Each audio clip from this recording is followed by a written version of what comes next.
This is the Art of Darkness podcast with Kevin Kautzman. And Brad Kelly. We're a couple of very online writers interested in the dark side of what drives creative people to create against all odds. This show is about art and the people who make it, what it costs them, and what it takes to bring something unique and impactful into the world. Each episode, we excavate the life and work of an artist you might think you know. Don't worry, they're all safely dead. On every episode, we try and find out just what the hell was wrong with them and how they worked through their darkness to create something that lives on after them and continues to move culture. Find us online at artofdarkpod.com and on Twitter at artofdarkpod.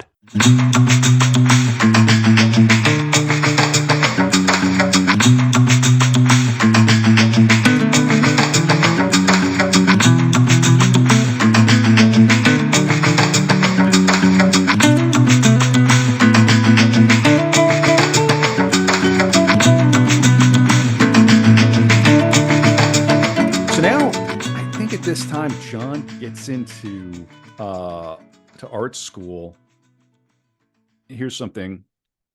Yeah, he gets into art school, which that's probably where he belongs. And he would doodle, and at some point he would write. He would write a book. I think it's like in his own words or something like that. I can't remember exactly what it's called. But I mean, this was when the Beatles were huge, and he was like treated as a literary figure. Bit of a novelty, but he was invited to the big literary. Oh, right? Really? Okay, I didn't know that. Yeah. And when they all kind of, and we're going to come to the height of the Beatles thing, but like in the middle of the 1960s, when they all paired up into these inevitable relationships, McCartney stayed in London and got like a hyper education in the avant-garde art scene. So he went down his own road, very fascinating. Whereas everybody else kind of went to the suburbs. Right. Okay. Okay. Yeah. Okay. So this is back in art school here. By the time he met John, who were we talking about? We're talking about one of his friends. His eccentricities were already a byword among his fellow students. When he received his grant money, he would change it all into half-crown coins, turn the light off in his bedroom, then fling them far and wide, so that in later weeks, when he became hard up, there was always hope of finding a stray half-crown under his bed. So this is a fellow named Jeff Muhammad. I don't know if they're actually talking about John here, so I don't want to get this wrong. But that's a funny anecdote. So we're dealing with a lot of eccentric, art school kids, and he's going into like downtown Liverpool, and then Paul's school was right next to it too. Okay. And this is where he meets Stuart Sutcliffe. Do you know who Stuart Sutcliffe is? Yeah, I mean, Stuart Sutcliffe was also like one of the early, quote unquote, early members of the Beatles. Didn't really actually know how to play an instrument particularly well, if I remember right. And kind of quit the whole enterprise after a short while to focus on his art, and died of, I believe, a brain aneurysm when he was, I'm just speaking off the top of my head, 24, 26 years old, something like that. It says it was 21. 21. Wow. Okay. Yeah, and there's something. So he's an important figure. Again, we're going to do the best we can. Yeah, he shows up on the Sergeant Pepper, the cover of Sergeant Pepper's. There you go. Yeah, you've been on Twitter. You've been posting different people from Pepper. Yeah, because it was in the lead up to the Burroughs episode and the John Lennon episode, and that's the sort of common ground between them, is they're both on the Sergeant Pepper's cover, which obviously is an iconic sort of snapshot of 20th century culture. So absolutely. I mean, I think a long-term goal is to cover almost everybody on the Pepper's cover, and it was John. John was responsible for getting Crowley on the cover, so that's fun.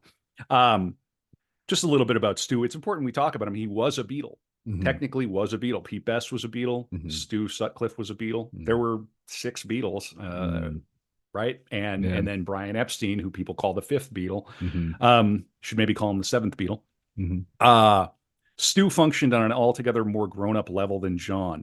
Though his Scottish middle-class parents lived in Liverpool, he had a flat in Percy Street, which he shared with his close friend Rod Murray. Recognizing him to be in a class of his own, the college let him do much of his work there also. His main tutor, the tolerant Arthur Ballard, would drop by regularly to see him, bringing half a bottle of whiskey for refreshment. And Stu was this brilliant visual artist.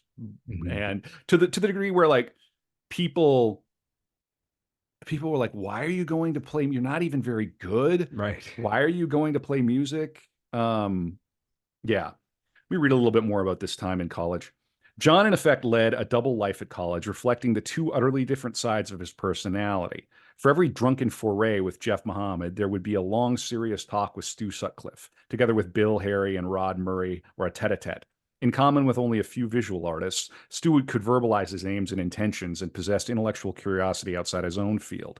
At the time he met John, his personal reading list included Turgenev, Cellini, Herbert Reed, Osbert Sitwell, and James Joyce, one of us. Mm-hmm. He was also heavily into Soren Kierkegaard, the 19th century Danish philosopher who first said that in an irrational world, truth can only be subjective and individual. We'd sit around for hours asking, who are we? Why are we here? What are we for?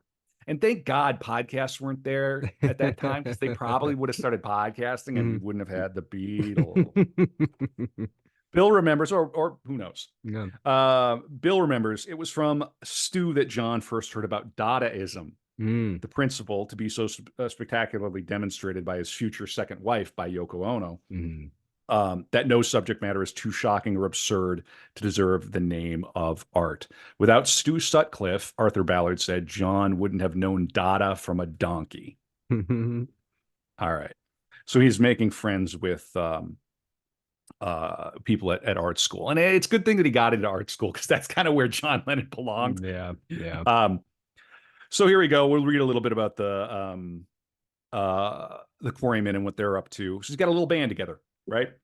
Now more than a year old, the Quarrymen still idled along under their obsolete name, mixing the death rattles of skiffle. You familiar with skiffle as a genre? Okay, so skiffle is like a proto rock and roll that didn't have the kind of the stigma that rock and roll had.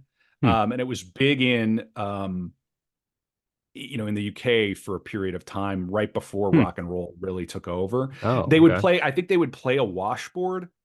And at one point, John, like, they were all drinking or something, and I think it might have been Stu's or it might have been someone else's, but he basically punched a hole through their washboard, which was like, you're out of the band essentially, and it was like a relief. Yeah, so I got to introduce George here, but just a little bit about skiffle. It's a genre of folk music with influences from American folk music, blues, country, bluegrass, and jazz. They were a skiffle band before they were a rock band. Wow. Generally performed with a mixture of manufactured and homemade or improvised instruments.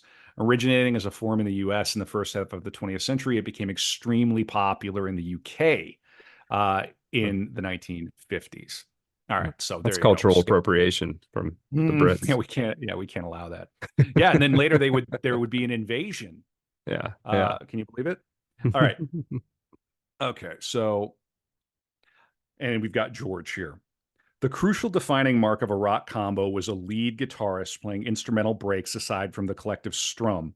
Paul suggested that his schoolmate, George Harrison, might suit this role.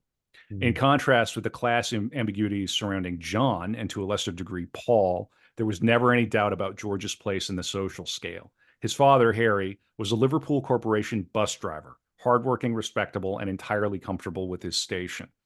Born in February of 1943, George had spent infant years in the Liverpool from which Mimi had so thankfully rescued John, where homes stood claustrophobically side by side and back to back, linked by cobbled lanes known as jiggers, where the toilet was an outdoor shed and the only way to have a bath was in a zinc tub before the kitchen fire. George was an unlikely convert to rock and roll, a serious, taciturn boy who hated many of the enforced intimacies of his working class background and had an almost phobic abhorrence of nosy neighbors. With this earnest nature went an acute sense of style and a refusal to conform that, in its quiet way, was almost the equal of John's.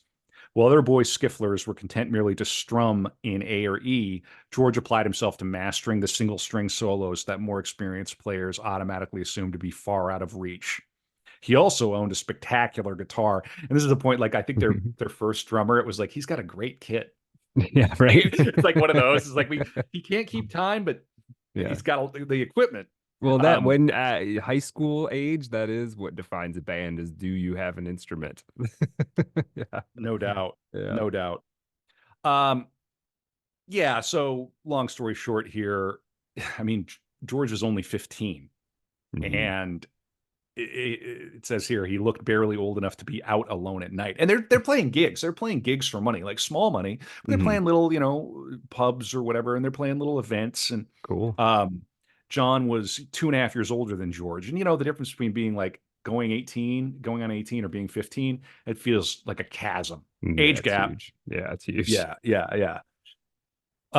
John's answer was to accept George as a guitarist, but not as an equal, and still less to begin with as a friend. George Hmm. was just too young. I didn't want to know him at first. He came around to Mendips once and asked me to go to the pictures with him, but I pretended I was too busy.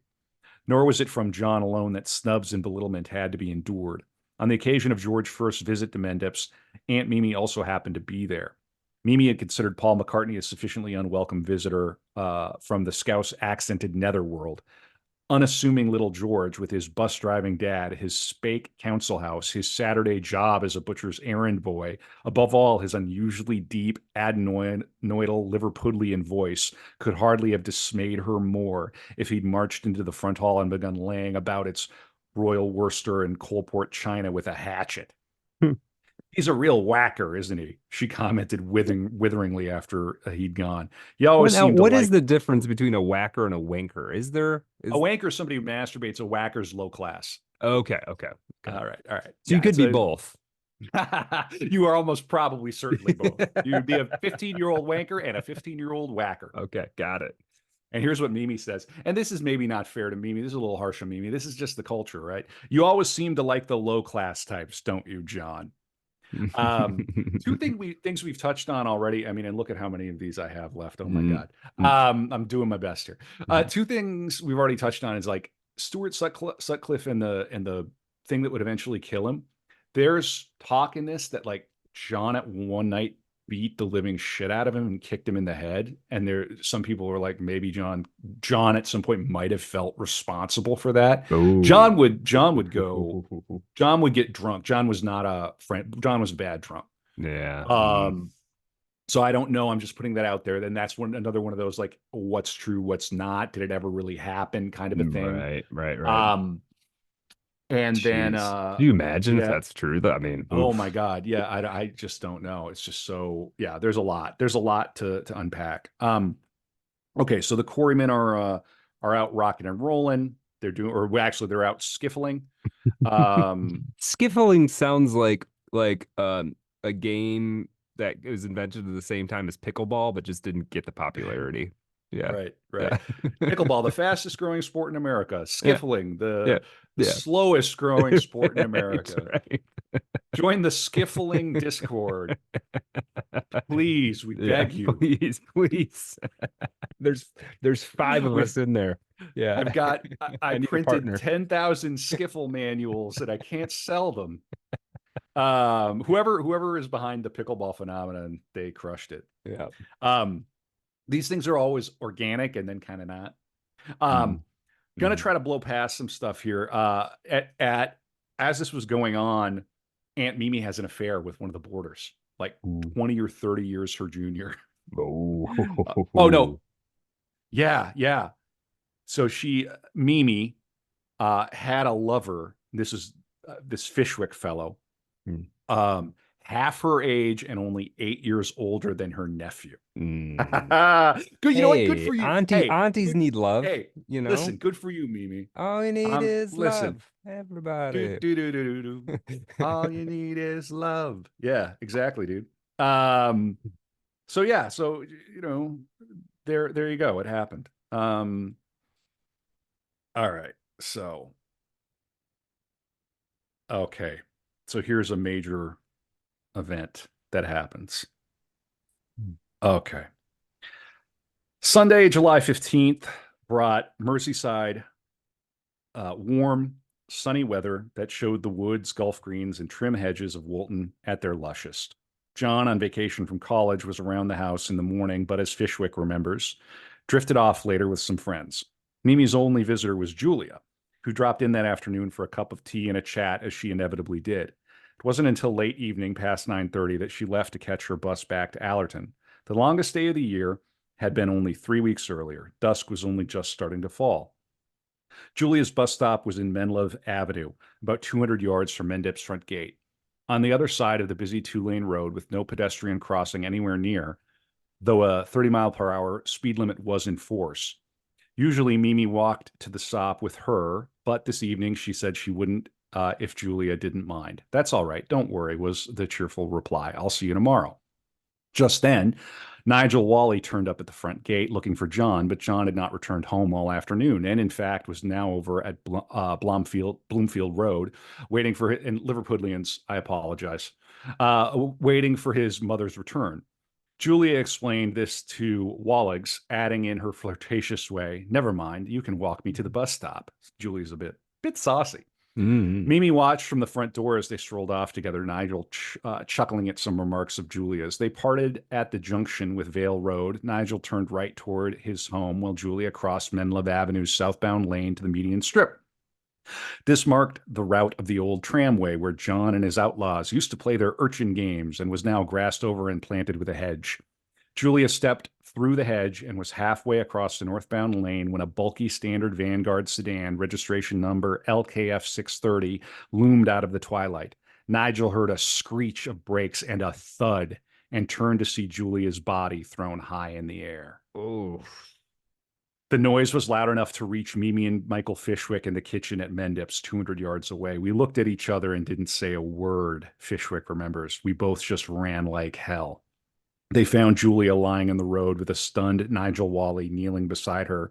Nigel would always be haunted by the memory of how strangely peaceful she looked with a stray lock of her auburn hair fluttering in the summer breeze. The impact seemed to have left no mark, though Fishwick could see blood seeping through the reddish curls. She was still just barely alive. But when I ran across the road and saw her, Mimi remembered, I knew there was no hope. That's true. Paul lost his mother, and now John loses his mother. Man. Wow. And I, having learned this, having done this reading in preparation, I think that these two losses among the principal songwriters for the Beatles, paired with the final formation of the group, Brian Epstein's sort of business genius, ultimately George Martin, his producing genius, and then the period in Hamburg where they became journeyman musicians. All of these things combined with the grief and then the drugs, right? This is what kind of gives us the Beatles. Yeah, that makes sense. Yeah. Don't stop listening to the episode. I haven't solved everything, right? But this is, and this is the admixture. Yeah, indeed. So let's see. Mimi didn't want John to find out just from a policeman turning up at the door. Unfortunately, that was exactly how it happened. A Liverpool bobby in a Praetorian crested helmet knocking on the front door of 1 Blomfield Road and asking John in embarrassed officialese if he was Julia's son.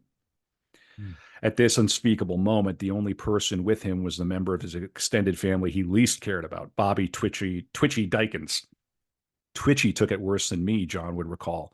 Then he said, "Who's going to look after the kids?" And I hated him. Bloody selfishness. We got a taxi over to Sefton General where she was lying dead. I talked hysterically to the taxi driver all the way, ranted on and on the way you do. The taxi driver just grunted now and again. I refused to go in and see her, but Twitchy did. He broke down. It was the worst thing that ever happened to me. We'd caught up so much, me and Julia, in just a few years. We could communicate. We got on. She was great. I thought, fuck it, fuck it, fuck it. That's really fucked everything. I have no responsibilities to anyone now. All right. Wow. Yep. And so there's a funeral. The guy who drove it was an off-duty policeman, and then nothing. He suffered nothing. They were a little upset about it. And the way it was reported was like she stepped into the road, dashed into a car, right? Right. So here's what, a verdict of misadventure was returned by the jury at the Liverpool inquest today into Mrs. Julia Lennon, aged 44, of 1 Blomfield Road, Liverpool, who died after being struck by a motor car while she was crossing Menlove Avenue on July 15th. A witness, the coroner, told the jury had said that Lennon had not appeared to look either way before she walked into the roadway. Then she saw the approaching car, made a dash to avoid it, but dashed into the car. Okay. All right. Yeah, and she had two other children, and Julia and Jackie, and they were told their mother was ill in the hospital, and then packed off to Edinburgh, and then only told later that she wasn't coming back. Jeez. Well, so we gotta let's just pick up a little bit about Elf, right? Mm. So now we got Dad, but Dad's not really on the scene either. Man. Since leaving the Merchant Navy, Elf had, in his own romantic parlance, become a gentleman of the road, the once immaculate saloon steward, now a semi-vagrant whose only employment was excuse me, occasional. I'm not a deadbeat, okay? I'm a, what was it, a Gentleman of the road. I love it. Yeah, so I mean, he's just, so now obviously, I mean, and they're still married on paper. So he ends up making his way to Liverpool and gives up his rights to Julia's possessions to John. And at this point, John is like, he's nothing but a jailbird. I don't even want to have him in my life. Yeah. Despite Mimi's suspicions, police constable Eric Clegg did not get off scot-free. He underwent a period of suspension from duty and soon afterward resigned from Liverpool Constabulary to begin a new career as a postman. By a horrible coincidence, one of the delivery routes he was later assigned included Forthland Road, Allerton. Many times as John sat in the McCartney's living room, he would have heard their afternoon mail drop onto the front doormat, little suspecting that Mr. Postman was his mother's killer. Wow. So there is a little, okay. Yeah. So I think that's a fairly solid midpoint for this episode. Pretty heavy stuff, right? So John's coming of age. He's got a band. And I think he meets Cynthia. He's taking some exams. Elvis is drafted into the U.S. Army. I'm going to try to move us along here. And he loves rock and roll, and he loves all these, these figures. Super into Elvis. Stu is acting as their manager. Okay. Yeah, I mean, and I think he's also in the band, but he's also their manager. Let me get into the Wikipedia business again here. Got so many tabs open. Too many tabs. I'm on Skiffle. It's all Skiffle all the time. What a weird one too, because it's like, yeah, go ahead. I was gonna say, I might just like my whole identity I might become a Skiffle guy. Just the guy that knows an inordinate amount about the Skiffle. Right. Yeah. Oh, dude, the Beatles overrated. Now the Quarrymen, right? when they played Skiffle, that was pure. Yeah. Yeah. So I mean, this is just brutal. All right. So I may have skipped around. I think he only now gets into art school, but he had been in college. In any case, so we know that at the age of 44, Julia dies. He's traumatized, and it says here he drank heavily and frequently got into fights, consumed by a blind rage. All right. So he fails his O-level examinations and was accepted into the Liverpool College of Art. Can't handle school? Become an artist. Yeah. Go get your MFA. His aunt and headmaster intervened. At the college, he began to wear teddy boy clothes. You know what Teddy Boy? No. Teddy Boy. Okay. Okay. So the Teddy Boys, or Teds, were mainly British youth subculture in the early 1950s to mid 1960s who were interested in rock and roll and R&B music, wearing clothes partially inspired by the styles worn by dandies in the Edwardian period, which Savile tailors had attempted to reintroduce in Britain after the Second World War. Teds were like low class. Okay. Like maybe like if you'd be like a crusty rock and roll kid in the 90s. Like you're wearing chic kind of like.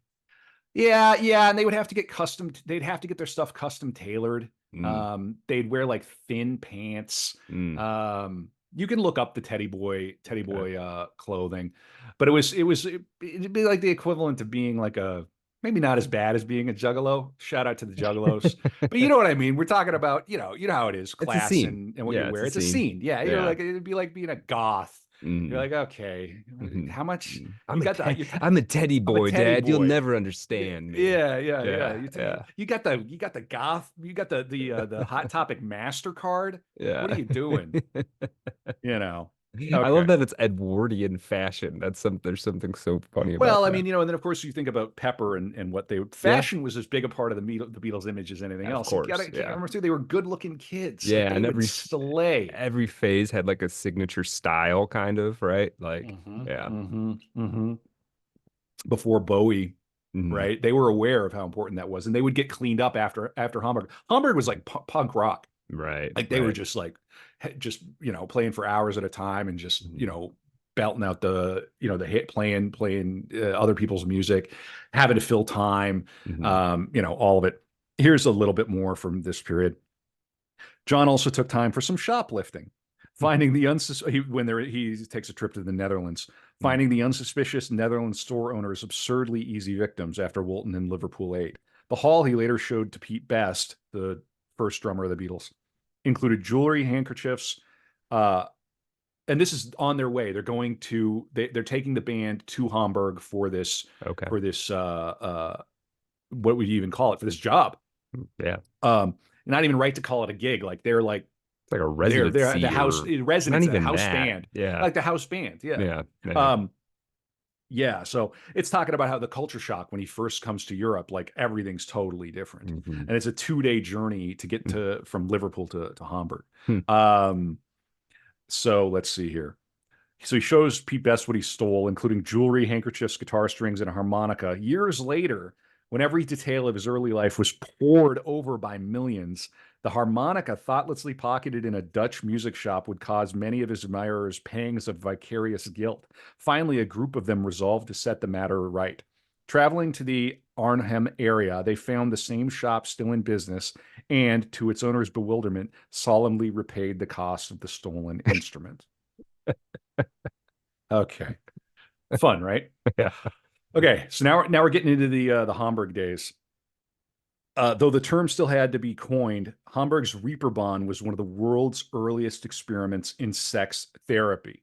The thinking, later to spread like wildfire throughout Europe, even onto Britain, was that being open about extreme or deviant sexual practices was healthier than being secretive. It was also a way to manage the problems of the harbor area, corralling pleasure. This is where they're going to work, corralling pleasure bent sailors all in one place, and so saturating them with off the radar pornography that they would hopefully be less inclined to rape or other sexual crimes Nice. outside its boundaries.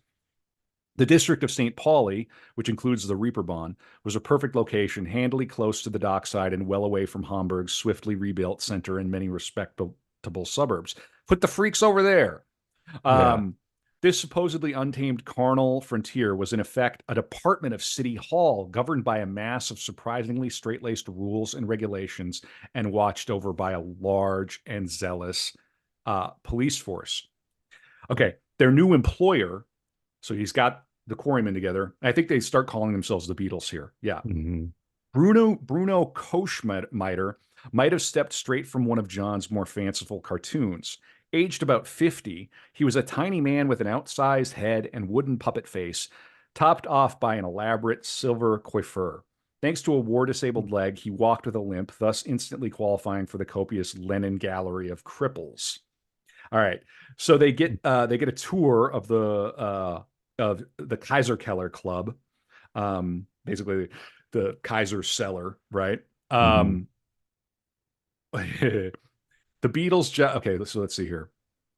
Yeah, and this guy ran a strip club nearby. I mean, it's that kind of job, dude. I mean, it's like, yeah, gnarly. These are kids. Yeah, right. George Harrison isn't even 18. So he's showing them around, and then it says worse followed when Koschmider led the way to the living quarters he had contracted to provide for them. A couple Mhm. of blocks away in Paul Russenstrasse, he nailed it. He owned a small cinema named The Bambi, which showed a mixture of porn flicks and old Hollywood gangster movies and westerns. The Beatles' quarters were a filthy, windowless room and two glorified broom closets immediately behind the screen. The only washing facilities were the adjacent cinema toilets. We were put in this pigsty, John remembers. We were living in a toilet. like right next to the ladies' toilet.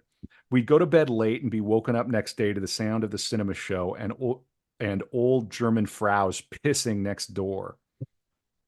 Okay, you're gonna make it. Don't Yeah. give up. You're an artist. You got to go through this. Yeah. The working hours laid down by the boss were the biggest shock of all. Back in Liverpool, they had never been on stage longer than 20 minutes. It'd probably be like Mm, probably 5 tunes, 6 tunes. yeah. Just a little banter in between. At Mm, the Indra Club, they would be expected to play, and I think the Indra Club is the strip club. They mm. would be expected to play for 4.5 hours each weeknight in sets of an hour or an hour and a half with only three 30-minute breaks in between. On Saturdays and Sundays, the playing time increased to 6 hours. The quintet made their debut the following night. Remember, we got Stu Sutcliffe. Mm. August 17th, clad in matching lilac jackets that had been tailored for them by Paul McCartney's next door neighbor. Aw. It was a it was far from a rip-roaring success. The thinnest sprinkle of customers watched from red-shaded tables, surprised not to see the club's usual entertainment, the stripper named Conchita. Dude, Koschmiter's advanced publicity, such as it was, had created some uncertainty as to the exact nature and purpose of the new attraction. Beatle being Mm. easily confused with the German word Beetle or little boy's willy. The room What? reeked. Oh Yeah, no. yeah, yeah, yeah, yeah. Bunch of wankers. Why are they called the Beatles? The Right. Beatles. The Right. Oh, Beatles. oh my I, God. I don't want to go see the Beatles. I'm not going Yeah. to the Reeperbahn for the Beatle, you know. Yeah. The room reeked of stale beer and wine and was lined in dusty velvet drapes. Show business, baby. Hmm. That muffled already feeble amps and made Pete Best feel as if he was drumming under the bedclothes. All five Beatles were still wiped out by their journey, awed by their new surroundings, and doubtful of their ability to connect with their new public.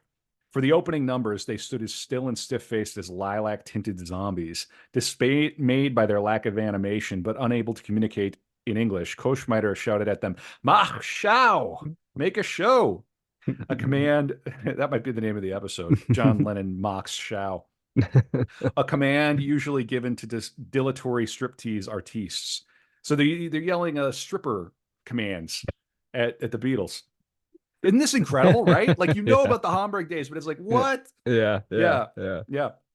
Um, yeah. And of course, whenever there was any pressure point, I had to get us out of it. John would remember. The guy said, "Well, okay, John, you're the leader." When nothing was going on, they'd say, "Uh-oh, no leader, fuck it." But if anything happened, it was like, "You're the leader, you get up and do a show." We were scared by it all at first, being in the middle of the tough clubland, but we felt cocky being from Liverpool, at least believing the myth about Liverpool producing cocky people. So Mm. I put my guitar down and did Gene Vincent all night, banging and lying on the floor and throwing the mic around and pretending I had a bad leg. We did Mach showing all the time from then on. Okay, Hmm. there you go. So I mean, they're performing nightly. There's a Reeperbahn story here. The most famous Reeperbahn story, told and retold in Liverpool dockside pubs, was that you could see a woman being mounted by a donkey with a washer around its penis to restrict penetration. Oh my Though God. this new concept of donkey work proved a myth, so they go looking for a donkey show, I'm sure. St. Yeah. Pauli had much else to shock and amaze. First, it had all the nudity it had been credited with and more, not coyly concealed by turnbacks and crossed arms as at home, but full frontal, full rural nudity, pulsing with youth and warmth and invitation. For all five teenage Beatles, sooner than they could have ever imagined, bouncing breasts and grinding, weaving G-strung bottoms became merely so much incidental furniture. Hmm. In some clubs, they could see men and women having full unprotected sex in twos, threes, or even fours, in every possible and improbable configuration, often in the taboo combination of white and black. In Hmm. others, they could see nude women wrestling in a pit of mud, cheered on by plump businessmen tied into communal pinafores to guard against the splashes. In the numerous Schwulenladen, or queer dives, like Bar Monica or the Roxy Bar, they could watch men give each other blowjobs or meet male transvestites as beautiful and elegant as Parisian models who only in the final stages of intimacy would unveil their gristly secret. At the same time, Germanic bureaucracy, health regulation, and anomalous concern for the moral welfare of the young were as omnipresent as neon tubing. To discourage organized crime, Pimps were allowed to run only 2 prostitutes each, Ah, making the well, trade largely a spare time one carried on by waiters and barmen, right? okay. In some streets, club patrons were allowed to see female pubic hair, and others not. Mm, St. Pauli's Piece de Resistance, the Haberstrasse, where whores sat on display in shop windows, was screened from the general view by a high wooden fence. Most relevant to the Beatles, a curfew came into force at 10 p.m., obliging all under 18s to leave the area. mm. Each note that 17-year-old George Harrison played at the Indra after that time was a breach of the law. Mm. Mhm. Okay. So, yeah, it talks a little more. This is just, none of the 5 except George was a virgin when they arrived in Hamburg, but it soon became clear even their best results with Liverpool girls had taught them next to nothing. Sex Sex was the Reaperbond's main recreation as well as its currency, and 5 relatively innocent Liverpool lads were the freshest and tenderest of meat. Oh. As they built a following at the Indra, they found themselves besieged by invitations from female customers, barmaids, and waitresses, or dancers and strippers who would drop by the club after a night's work. It Mm, was done in a casual, no nonsense style that antedated so called sexual liberation in the rest of the world by a full decade. A mm, woman who fancied a bit of boy scouser would indicate her choice by pointing, or sometimes reaching up in mid song to fondle his leg. Many dispensed with even these slight formalities, going directly to the Beatles' squalid quarters at the Bambi Kino, finding their way behind the screen and waiting in one or other of the ratty beds until their quarry arrived.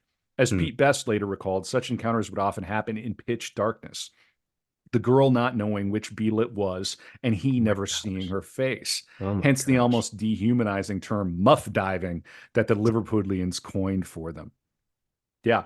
Let's go on. This is the art. This is Art of Darkness. Yeah. Artofdarkpod.com. These are your lovely clean cut Beatles, Right, right, right? So you right. see there's some weird, almost schizophrenic contrast here between the image they would ultimately present, but Yeah, always oozing yeah.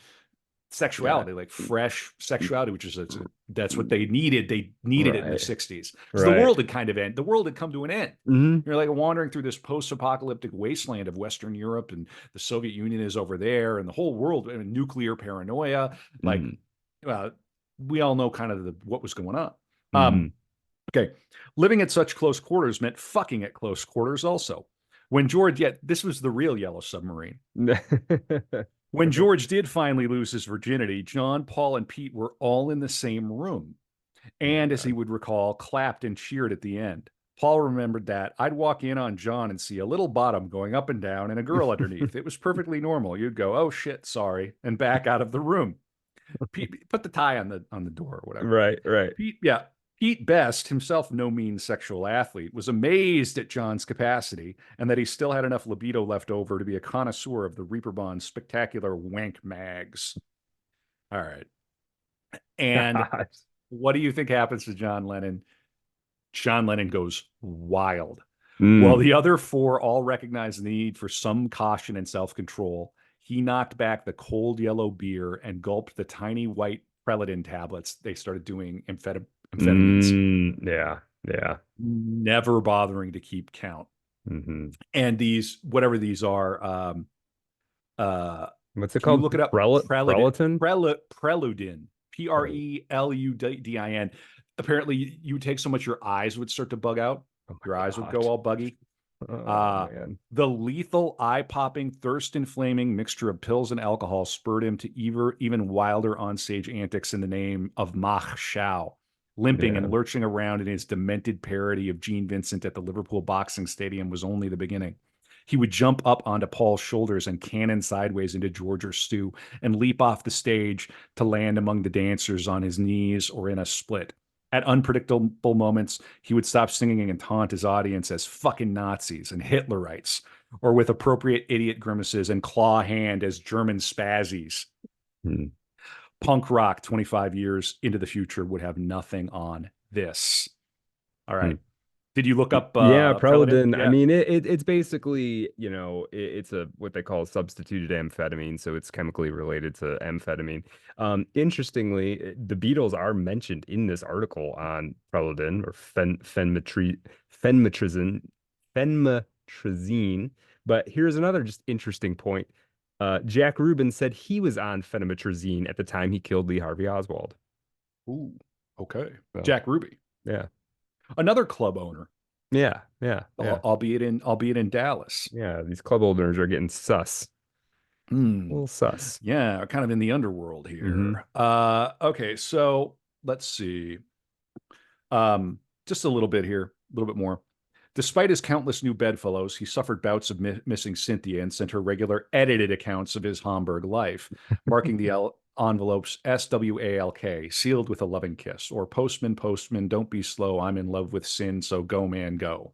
Like any ardent young swain, back in Liverpool, Sin and Paul's girlfriend, Dot Roan, kept rigorously to the code their lords and masters had laid down for them, refusing even the friendliest no strings offer of dates from other young men, regularly photographing one another as proof that their regulation Brigitte Bardot look was being kept up to scratch. If Dot was not around to take Sin's picture, she would squeeze into a Woolworth's photo booth wearing her sexiest outfit, with her hair newly done, and give sultry come hither looks to an invisible John as the impatient light flashed.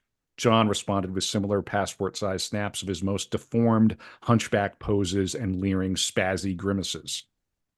Like others before him, Pete Best saw how John's fondness for mimicking deformity turned to horror and revulsion at any sight of the real thing. Once, as the two sat in a restaurant, a badly maimed war veteran was helped to a nearby table. Though John had already ordered his meal, he jumped up and bolted. All Hmm. right. Okay. So they are rocking the Reaper Bond. Uh, let's Yeah. see Wow. What here. a scene. Yeah, pretty crazy, right? I mean, Yeah. you just sort of go, okay, they're in Hamburg. They played some shows. It's like, no, this was, yeah. They did 7 weeks of hard labor at the Indra. It says John's dedication to Mach Shao had paid unexpected dividends. Directly above the club lived an elderly war widow who subjected Bruto Koschmider to such a relentless stream of complaints about the noise that the municipal authority stepped in, ordering him to terminate live music at the Indra. So now the Beatles get to move to the Kaiser Keller. Um, and uh, yeah, and Stu rejoins them. And now they're expected to play an even longer nightly show starting at 7:30 and ending at 2:30 in the morning. Five Good and a half Lord. hours, like an Art of Darkness length, but you're playing But you're music. playing music, right? Dude, Crazy. I can't even You imagine. need your Yeah. preludin. I mean, really, like Really, no, to without keep a that doubt. up, you can't, Yeah. it'd be almost impossible without something. Yeah, and this is what John says about it. He says every song had to last about 20 minutes and have 20 solos. Ray Charles, What Did I Say, with its call and response, hey, hey, hey, uh-huh, an endlessly repeatable and exciting guitar piano riff could be stretched out almost indefinitely. They learned to keep playing no matter what the distraction over the deafening hubbub of 1,000 beer-stoked voices, even during the fights that were like scenes from some epic Western, with people smashing chairs over one another's heads and swallow diving from tables. As John remembered, one sure portent of trouble was a familiar whiff of senior service cigarettes, meaning that the English were in, either sailors or Army national servicemen. All right. So yeah, so they're let's see. There's a fight that he had with John or with George. In the Kaiser Keller's prime stage side boat booths could be found a more affluent and subtly threatening clientele. According to John, these were gangsters, the local mafia. They'd send a crate of champagne on stage, imitation German champagne, and we'd have to drink it. I used to be so pissed, I'd be lying on the floor behind the piano while the rest of the group were playing. I'd be on stage, fast asleep, and we always ate on stage, too, because we never had time to eat. George threw some food at me once on stage. I said I would smash his face in for him. We had a shouting match, but that's all. I never did anything. And I once threw a plate of food over George. All right. So we got a little bit of the wildness that's happening here. This is where they meet Ringo. I think Ringo comes to Ringo's in Hamburg as well. So let's see. how did that happen exactly? Where they get to? Well, in any case, so Ringo shows up on the scene. We got to introduce Ringo, don't we? Seems kind of important, right? Um, For sure. Before these nights of shared endeavor in Hamburg, the Beatles and Ringo Starr had had little to do with one another. Back home, Ringo had always seemed a rather remote figure, as far above them in local celebrity as he was. Ringo was in another different band. Oh, okay. Celebrity Yeah. as he was below all of them, except perhaps George in class. So Ringo and George are like, uh, whackers. Um, Although only 4 months John Sr., he seemed much older with his Ford Zephyr car and fondness for personal jewelry, especially rings, which he wore 4 or 5 on each hand. When you watch Hard Day's Night, you can see he's got a couple of rings on while he's playing. Okay. Kind of fun. Um, in those days, it was rare to see a man's fingers, especially a workingman's, so encumbered, hence the initial nickname, Rings, which had evolved to Ringo with a little help from John Wayne's Ringo Kid. And we know about uh, yeah, we know about. Let's see here. His appearance was not prepossessing. His large nose and drooping basset hound eyes over dramatized by a teddy boy forelock and a scrubby beard. George Harrison had always thought he looked like a tough guy with that gray streak in his hair and half a gray eyebrow and that big nose. And even John later incredulously recalled having been a little scared of him. Scared of Ringo. That seems goofy. But hey, he's old. He's older, and da, da, Yeah. da. Yeah. And he's more more experienced. Hmm. Um, so yeah, here we go. Working together at the Kaiser Keller and looning around the Reeperbahn together after hours dispelled all such preconceptions. Ringo might come from the Dingle, Liverpool's poorest area, the Dingle, and have had next to no formal He's a education. ding. Was he a dingle whacker? He was a whacker from Dingle. Yeah. Yeah. Yeah. Yeah. I know Yeah. the type. Oh, yeah. He had no formal education, the result of chronic bad health throughout childhood, but he possessed a natural articulateness, perceptiveness, and one can call it only sweetness that endeared him instantly to each of the very different Beatles. His droll, deadpan way with words was often the equal of John's, though the two were never competitive verbally or otherwise. Here, indeed, was one of the very few people around him destined never to feel the lash of the Lennon tongue. Lennon can be really harsh. Yeah. Yeah, yeah. Even at this early stage, Pete Best had begun to show fatal signs of keeping to himself, with the result that Ringo increasingly made up a fourth with John, Paul, and George. On October 15th, they cut a demo record together, acting as sidemen to one of Ringo's fellow Hurricanes, Ringo's band, Lou Walters, whose deep bluesy voice was chafing for solo exposure. At a tiny studio named Acoustic, behind Acoustic with a K and very German, Oh yeah. two Oh Ks. yeah. Behind Oh. Hamburg's Central Railway Station, John Paul, George and Ringo backed Walters through a set of mainstream ballads, including George Gershwin's Summertime for Porgy and Bess. As George said, and John did not demur, when there were the four of us with Ringo, it always felt rockin'. All right. Okay. So Okay. now, we kind of got the whole band together here now. Uh let's see. Yeah, I'm gonna have to move. I'm gonna have to get him out of Hamburg if we're gonna make anything Yeah, no, what a remotely like scene though, time. man. I didn't know how hard rock star lifestyles they were living. It's crazy. Yeah, they're literally sleeping behind a porn theater's screen, right? Hmm. Watching George lose his virginity and like cheering him on, like wild, just wild, dude. Yeah, Yeah, crazy. yeah. Okay, so I'm gonna get into the over to the Wikipedia and kind of try to move things along a little bit. Oh, well, this is where uh, they finally get rid of Stu. Um, yeah, how did that happen? I think I actually mentioned it. So they come back. They're actually sort of like, um, they're kind of chased out of Hamburg. Oh, Um, really?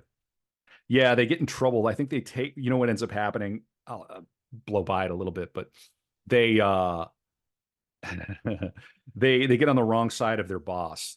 They accept another Mm, gig, and then he uh yeah, he um gets revenge on them and basically snitches to the authorities that George is underage. George has to go back. They basically have to leave Hamburg kind of with their tails between their legs. Um yeah, okay. So let's see here. You having fun, Brad? Having a good yeah, time? man. Feel Yeah, like we're getting to yeah, know getting to know John Lennon? yeah, absolutely. Dude, what an incredible figure. I mean, it's so interesting because you've heard all the music, Hmm. you kind of feel like you maybe know, but it's like, how much do you really know? Right. Right? Yeah. Yeah. Yeah. Yeah. Yeah. Okay. So here we go. Yeah. So they're doing Preludin. Here comes Brian Epstein. All right.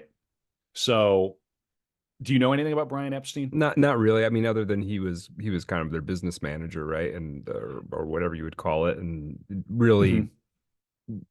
helped them figure out the business side of all of this some way or another. Yeah. Yeah. Yeah. He's the one who's responsible for giving them their clean cut look. Mm, And he's the one who really kind of like took them over the top. mm, Um, so he begins managing the Beatles from 1962.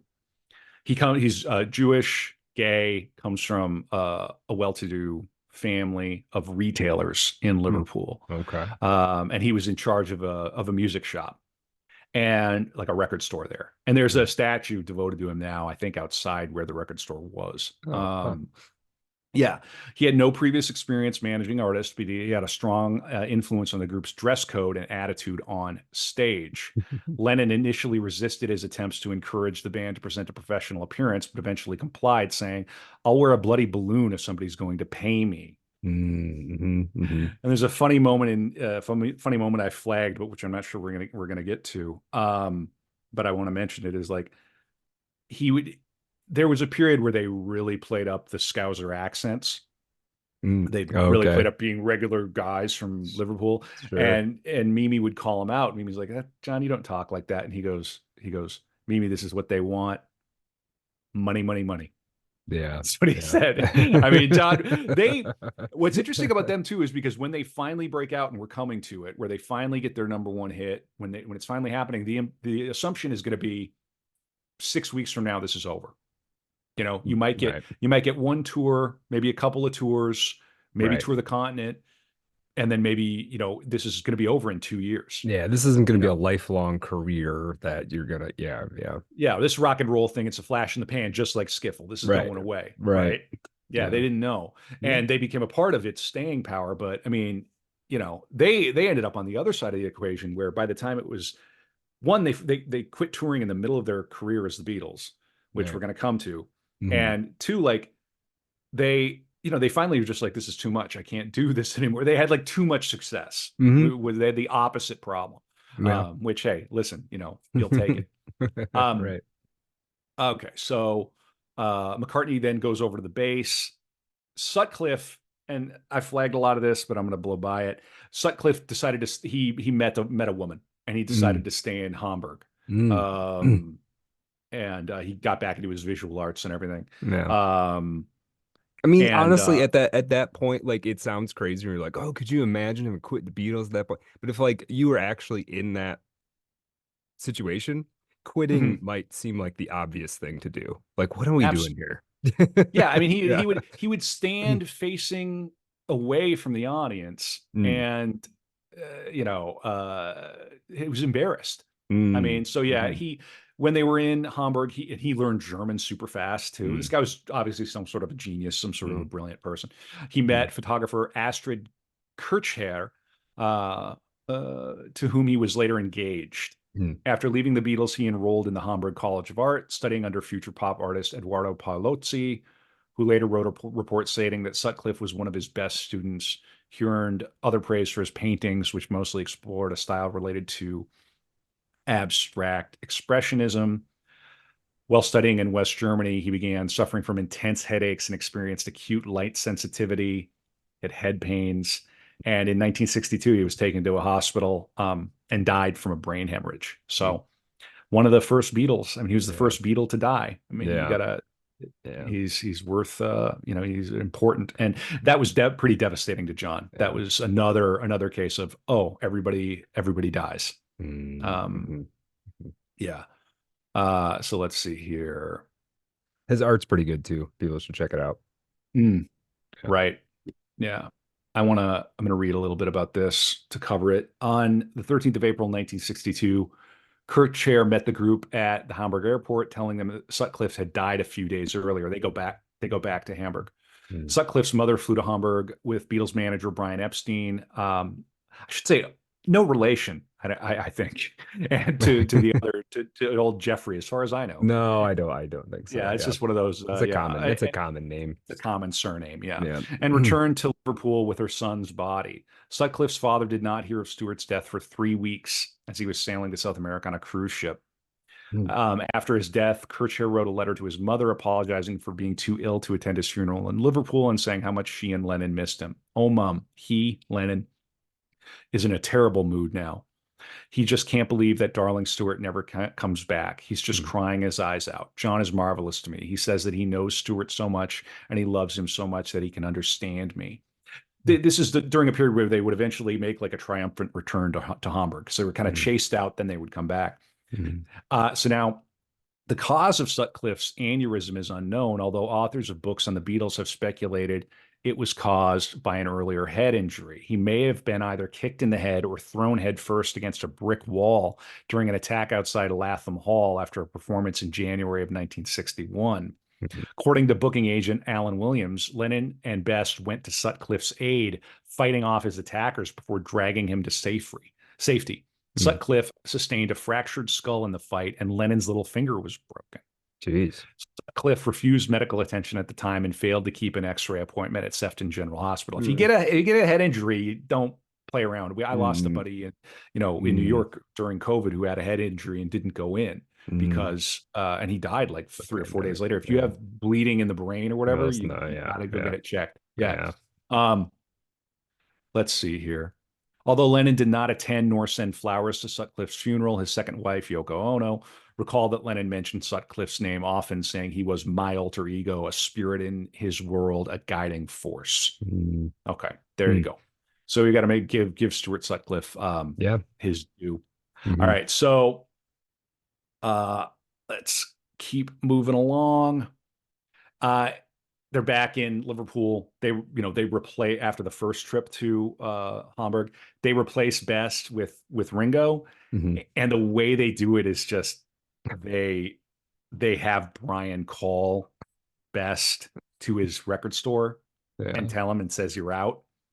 God, not the I don't know. What is that the professional way to do it? They're in one way they're sort of kids. They don't know, like I don't know. Whatever, I guess. It's probably not the right way to do it, but I sort of sympathize. Yeah. I don't know. I kind of do, but it's like you kind of want to look at the guy and look him in the eye. Right. But, maybe Pete Best was a jerk. I don't know.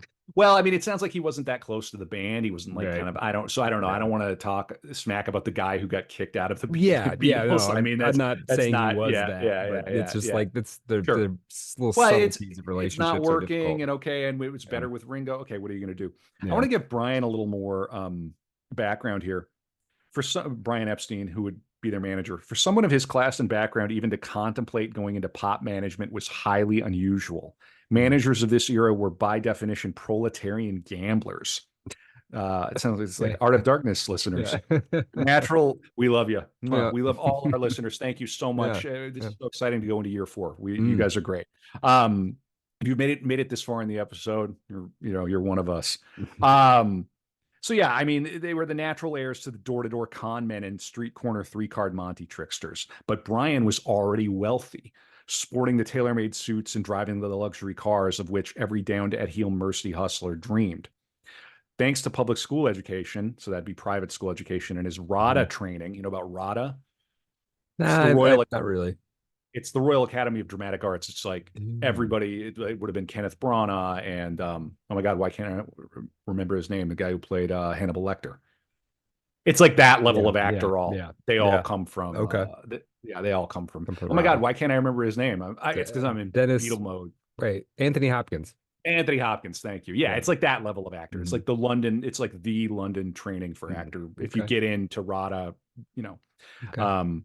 the woman who played the whole Fleabag thing, she went to RADA. Oh yeah. It still churns out like that class of person. Okay. So he was trained at the RADA. No trace of Liverpudlian. He was 6 years John's senior, but seemed much older. Part of the generation sworn to fight against pop, not nurture it. So he took his first exploratory overtures, and they got really excited. They were very cool, because they're like, a millionaire wants to. These are teal bucks, Yeah, Epstein right. bucks. We're gonna get some Right. Epstein bucks. Like, wow, what? Yeah. So this is interesting. Despite the trouble that Brian took to hide his sexual orientation, much like I try to hide mine. Yeah. Um, uh, Your unbridled I don't. asexuality. How did I get these four children? Yeah. Despite the trouble that Brian took to hide his sexual orientation, most people on the Liverpool music scene were fully aware of it. Mm. Not long previously, his cover had almost been blown when a more than usually vicious blackmail attempt by one of his Dockland pickups left him no choice but to go to the police. A trap had been Mm. laid, and the blackmailer brought to trial, with Brian giving evidence under the pseudonym Mr. X. Nice. Wow. Many more people around the city than he ever dreamed knew about this horrible episode. Many who did not still guessed his secret instantly for all the impeccable straightness of his appearance and manner. As several friends whispered to John or Paul in typically vivid Scouse argot, you'd have to be a galloping past on a wild horse with soap in your eyes not to know he's queer. Jeez. Okay. Yeah, yeah. Just oozing it. So, Yeah. Yeah. yeah, yeah. So he invites them to their office and da da da. And he had an attraction to John, Okay. that was maybe briefly requited, Mm. which we will Could talk about. that have been a big part of the reason why he like did all this though? I think that he saw the opportunity, but yeah, I think it's a case of like, I already have all the money in the world. Mm. What, like, why not get into the arts or go do? It's like, I'm Yeah. bored. This is going to be Right. exciting. This will get me Right. into Right. every club. I already own a record store. Yeah. Like, yeah. I haven't really thought about his motivation so much because I'm focusing on John. But yeah, I think Sure. that's a good thing to speculate about. Yeah. Yeah. Um, yeah. So here, I was flabbergasted because Brian told me he thought John was really talented and that the Beatles were going places. And I thought the only place John would be going was the employment exchange. This must be Mimi. Because he went around, Brian Epstein went around and introduced himself to all the parents, Oh, all the, really? Oh, oh yeah. yeah. I mean, Interesting. this guy was buttoned up. Like, we don't get the Beatles at the level that Right. we do Right. without Brian Epstein. He also Right. made some horrible mistakes. Oh, sure. Like, because at one, they didn't know what they had on their hands, but apparently he gave like a 90-10 split for merchandising. They only got 10% of merch, which is Mm. like, Right. I mean, this book describes it as this biggest merch potential Oh, since yeah. Disney, since Oh, Mickey yeah. Mouse. Yeah. And they only Yeah. got like 10% of that, which was, he was good in a lot of ways, but naive in a Hmm. lot of other Hmm. ways. And we'll Hmm. come to eventually when he would, well, we'll get into it. Eventually the Beatles would have to deal with it. Okay. Hmm. So yeah, this is Mimi describing him. He was very educated, very polite, knew his P's and Q's, came from a good family, so I knew he meant well. He said that whatever happened, he'd always take care of John. I think I must Hmm. have said I would agree or something. It turned out they'd already agreed to him being their manager, but John had wanted my approval, I suppose. Hmm. He always wanted to know what I thought. And we're going to talk about the honeymoon that Brian and John took together alone to Spain Okay. in the After Dark, Okay. patreon.com/Art of Dark Pod. Okay. If you can't get enough, check that out. Yeah. And really seriously, if you're listening to 3, 4, 5 core episodes, I really do think the least you can do is start chucking in. We need the Yeah. support. Yeah. Want to see that number going up. We love all our listeners and appreciate all of you. We love hearing from you. We love feedback. It's fun on YouTube. We see comments. Some of them, you can take or leave it, but overwhelmingly positive stuff Yeah. we hear. Would you Yeah. fair to say, Brad? Yeah. Yeah. I think And we that. have I the think that's true. Yeah. and I'm not blowing smoke. We have the best listeners, people who are curious, they're interested in the arts, Hmm. they like a little bit of spice, they're Hmm. willing to listen to hours of material. Hmm. And people are fun and smart. And I Hmm. love hearing suggestions. Oh, you should do this, you should do that. And Hmm. it's like half the time I'm like, who's that? I go and Yeah, I look, I'm know. like, There well, are times where it comes through and they're like, that is actually a fascinating subject. Yeah. Yep. legitimately, we have Yeah. an inexhaustible source of material. And Hmm. because of, I guess, God's will, Hmm. artists are always dying. So Well, we'll always have more material. yeah. Yeah. Um, okay, so there you go. Brian's immediate objective was to get the Beatles a recording contract. Okay, Hmm. there you go. So now Brian's in charge of the Beatles and getting it in. let's keep on going here. Uh, so they replaced Best with Ringo Starr. Beatles assemble. We have Hmm. the Fab Four. This is it, the four-piece lineup, and that's it. Hmm. And the year is 1962. So we have 8 years, 8 years of the Beatles. This is Yeah. it. These are the Beatles, and Hmm. now we're going to get into it. And I'm going to do my best to keep us on track. And yeah, this is fun. So let's see here. They're playing around Liverpool. They're trying to break out. They like to play American bowling. They Okay. go do 10-pin bowling. All right.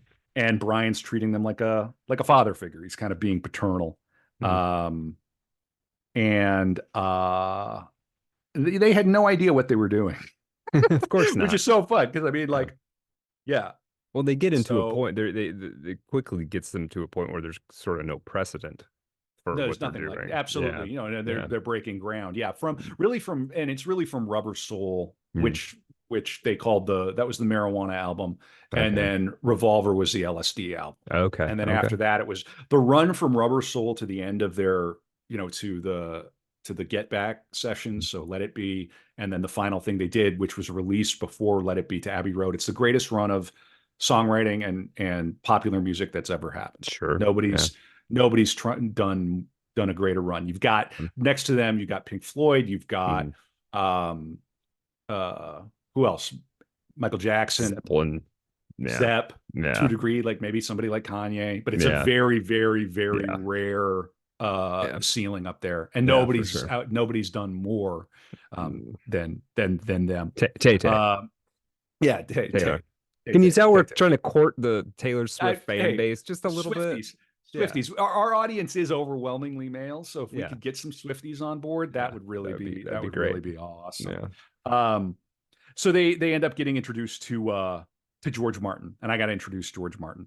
Okay, so Brian's going down to London, and the Beatles, like puppy dogs, are waiting for him literally waiting for him at the train station back in Liverpool. And Oh, that's not a small distance. I mean, yeah. I don't even know how many hours, but it'd be Mm, like probably 3 or 4 hours at the time. mm, I don't know exactly. mm. Um, but it's not a 30-minute train ride Yeah. from Liverpool to London. It's across the country. Mm, Um, and they'd be waiting, and Brian would come back. No, nothing. No, mm, nothing. And he's meeting with A&R people, artist repertory people, mm, and you know, he finally gets a lucky break. It was barely 3 weeks after Decca's formal turn down, so they're turned down by Decca Records, that he struck a 1 in a million lucky break. On February 13th, he found his way to George Martin, who mm. would become a huge figure for the Beatles, the head of EMI's Parlophone label. Totally against type, 36-year-old Martin was a gentlemanly figure with a voice more suggestive of the BBC than the top 20. As two cultured accents met with mutual surprise in this land of grifters and hacks Right, and right. con men Low and every class low people and class and trying yeah, to make a buck, right? These yeah, guys come together, and yeah, yeah. they have surprise, and so now the ball starts rolling. Martin listened to recordings from the Decca audition, decided that for all the eccentric choice of material, something was there, and he said he'd give Decca's rejects a hearing in person. In addition to being a gentleman, Martin possessed an unusual combination of qualities that made him dream casting for the epic ahead. He was a trained classical musician. He had a pedigree as a producer of spoken word comedy records, Hmm. often in the form of shows before a live audience. So there you go. Yeah. At this stage, no firm date was made for his and the Beatles' first encounter, but a splendid time was guaranteed for all. All right, here you go. So it's all kind of coming together. Um, and I think at some juncture here, um, he's yeah, no. So now they go back to Hamburg, and something else really important happens here. Let's talk a little bit about John's love life at the time. Uh, let's see here.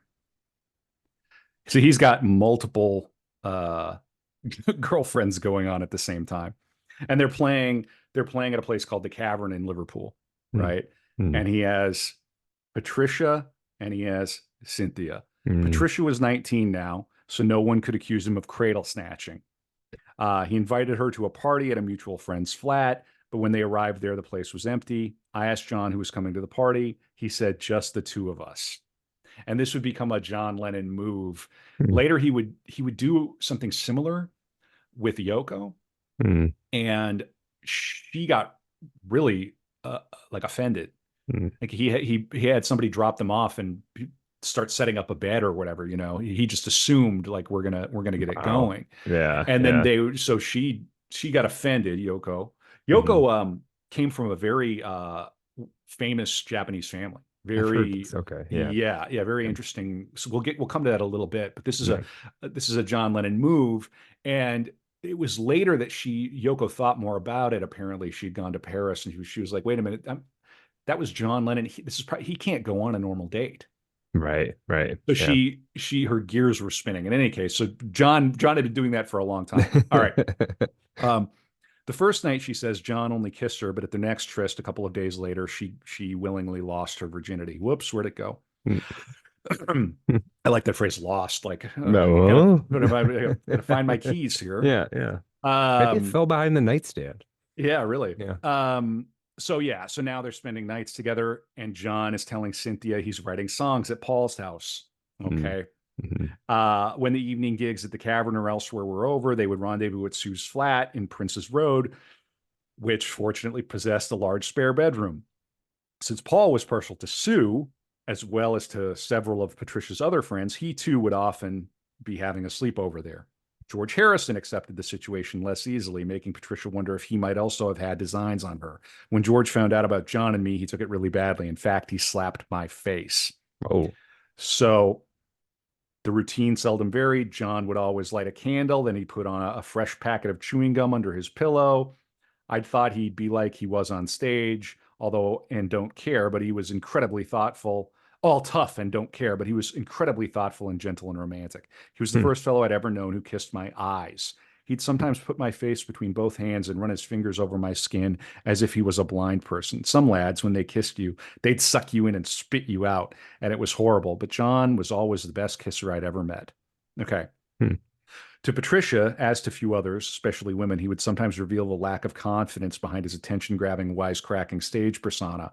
He'd say, "What do you see in me? I'm ugly. I've got a big nose." I don't think he really believed he had the looks to make it in pop music because he never used to talk about becoming a star, but he always said he'd end up a millionaire. He spoke often about his mother, how beautiful and funny she had been, and how much he still missed her. Sometimes he would even talk about his father, a subject that still remained taboo inside his family circle, and one he seldom discussed with even his closest male friends. Okay, so there you go. Hmm. There's Patricia. With both and Cynthia never suspected a thing. All right. With both his official and clandestine girlfriends, John was no more scrupulous about contraception Hmm. than he had ever been. You got to figure if you're gonna do the buffet Yeah. move, you gotta have the Yeah. rubbers. Yeah. Yeah, Yeah. yeah, Yeah, you can't do war. Yeah, yeah, exactly. yeah, yeah. That's no bueno. But he was a wild man. Mm. Um, Patricia feared the worst when her period was 2 weeks overdue, but it proved a false alarm. Cynthia was not so lucky when, responding at last to the same persistent discouragement, her own monthly friend failed Mm. to arrive on schedule. An examination by a coldly disapproving woman doctor confirmed that she was pregnant. Mm. For almost every young couple in this situation, especially in Northern England, there could be only one possible outcome. The day had yet to dawn when women could, you know, Yeah. uh, do anything other than this. And Mm. like an abortion was out of a question. The Mm. baby must be born, and its father persuaded or coerced into saving its mother from social leperhood by giving it a name. Mm. Sin blamed no one but herself for what had happened and was in mortal dread of telling John, Mm. especially at this moment when he seemed poised on the edge of stardom and was meant to be shedding emotional encumbrances rather than acquiring them. She expected anger and icy hailstones of contempt. Instead, he reacted quite calmly and matter of factly, saying without any prompting that they'd better get married, the sooner the better. Mm. Okay. All right. And Patricia heard the first part of the news from Paul McCartney, and then John confirmed it. And John said, I love Cynthia, but I'm in love with you. He said it didn't have to make a difference to us and that he still wanted to go on seeing me. I said, you can't be serious. Cynthia's pregnant. You're going to marry her. John said, I still want to go on seeing you. All right. Okay. And it was around this time that they were, yeah, yeah. It was around this time that they were moving on the plot to replace Pete Best. Hmm. And I'm going to read it because it's interesting. Um, Ringo himself was currently in Skegness, Lincolnshire, when Rory Storm and the Hurricanes had a summer residency at Berlin's holiday camp. So he wasn't working, or no, they were. He was working with the Hurricanes. John and Paul secretly visited him there to sound him out. Then Brian Epstein telephoned him with a formal invitation to join that was immediately accepted. A couple days later, the still unsuspecting Pete was called into the EMS shop and told by Brian that the others wanted him to go. None Hmm. of them was present at the meeting, nor did any of them offer any personal regrets to Pete afterward. Pretty shitty. Yeah, that is. Yeah. According to Bill Harry, yeah. They would later say we were selfish. It was despicable. Yeah. Yeah. According to Bill Harry, John thought the matter had been handled in a despicable way. He went along with it nonetheless, to the disillusionment of many who had always respected his honesty and openness. Even Patricia reproached him for choosing the coward's way out. And this got pretty real because Ringo's debut took place on August 18th at a low key out of town gig, the annual dance of the Port Sunlight Horticultural Society. It's Oh the kind yeah, of that's a gigs big they're event. playing. It's a That's a love. It's a serious deal. It's a yeah. long way from Shea Stadium. Yeah. But that merely postponed the backlash from Pete's numerous loyal fans among the Beatles' following. When they first played the Cavern with Ringo, they found Matthew Street full of angry protesters and were heckled on stage by chants of Pete Best forever, Ringo never. As they came off, George was headbutted and given a black eye. Oh my gosh. Yeah, yeah. Assailed on one side by a wrathful Mona Best, on the other by tearful customers in his own shop, Brian declared himself the most hated man in Liverpool and refused to visit the cavern without a bodyguard. To compound the plotter's discomfiture, Pete himself behaved with dignity and magnanimity, putting no pressure on his friend Neil Aspinall, as he might easily have done, to resign in sympathy as their driver and roadie. Okay. So now the Beatles are all together Okay. Okay. now. All right. So, you got to give Pete Best a little bit of credit for handling it like Chin up. that. Yeah. Although that would have been really tough going through the Yeah. 60s. I'd have to like leave the country and Right. And then just yeah. watching them get more and more and more famous, it's like just yeah. Yeah, pretty rough. But Mhm. at the same time, you look at Ringo and Ringo's quality and you just go, okay, all Yeah. right. It's tough. Yeah. Um so let's see here. Here we go. Now we got the lineup, and their first single, Love Me Do, Mm. was released in October of 1962 and reached number 17 on the British charts. And now you have to imagine, um, I think he is still seeing, well, maybe he's not seeing Patricia, but yeah. In any case, Cynthia is being hidden away now. Like Right. we Right. got Right. the Right. the image kind of becomes everything at this point. Yeah. Um, They recorded their debut album, Please Please Me, in under 10 hours on the 11th of February.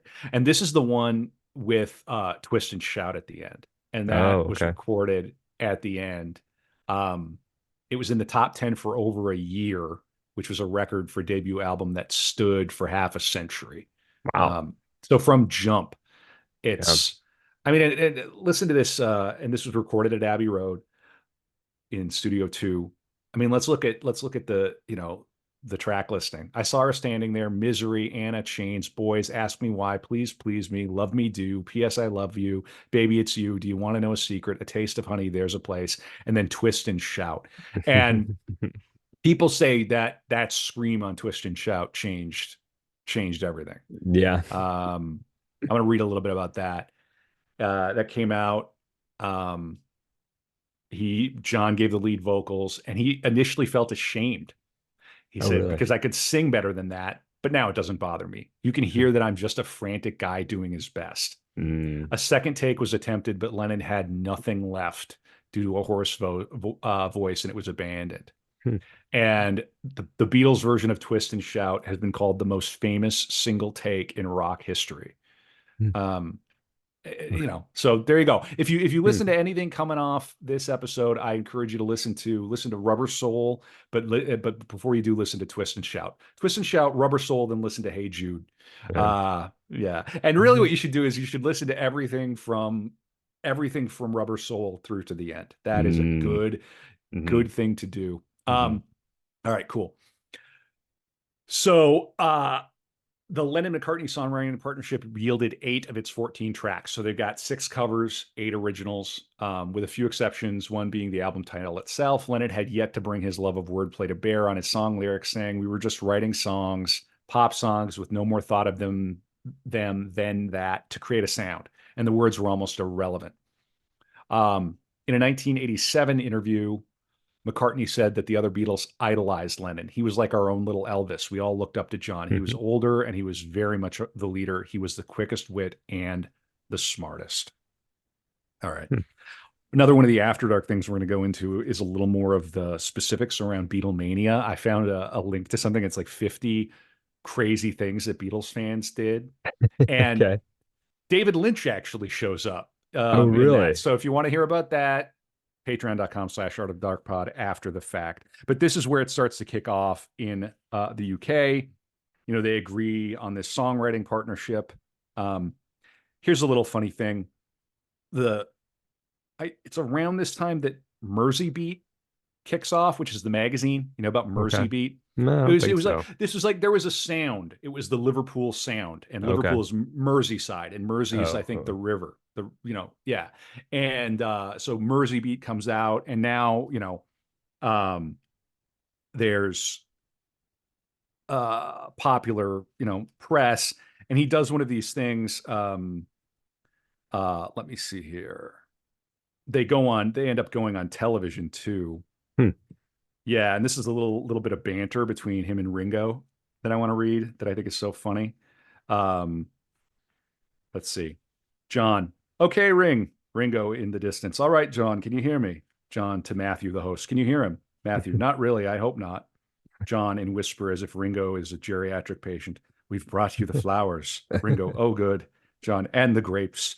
Ringo, oh, I like grapes. Paul, he likes grapes.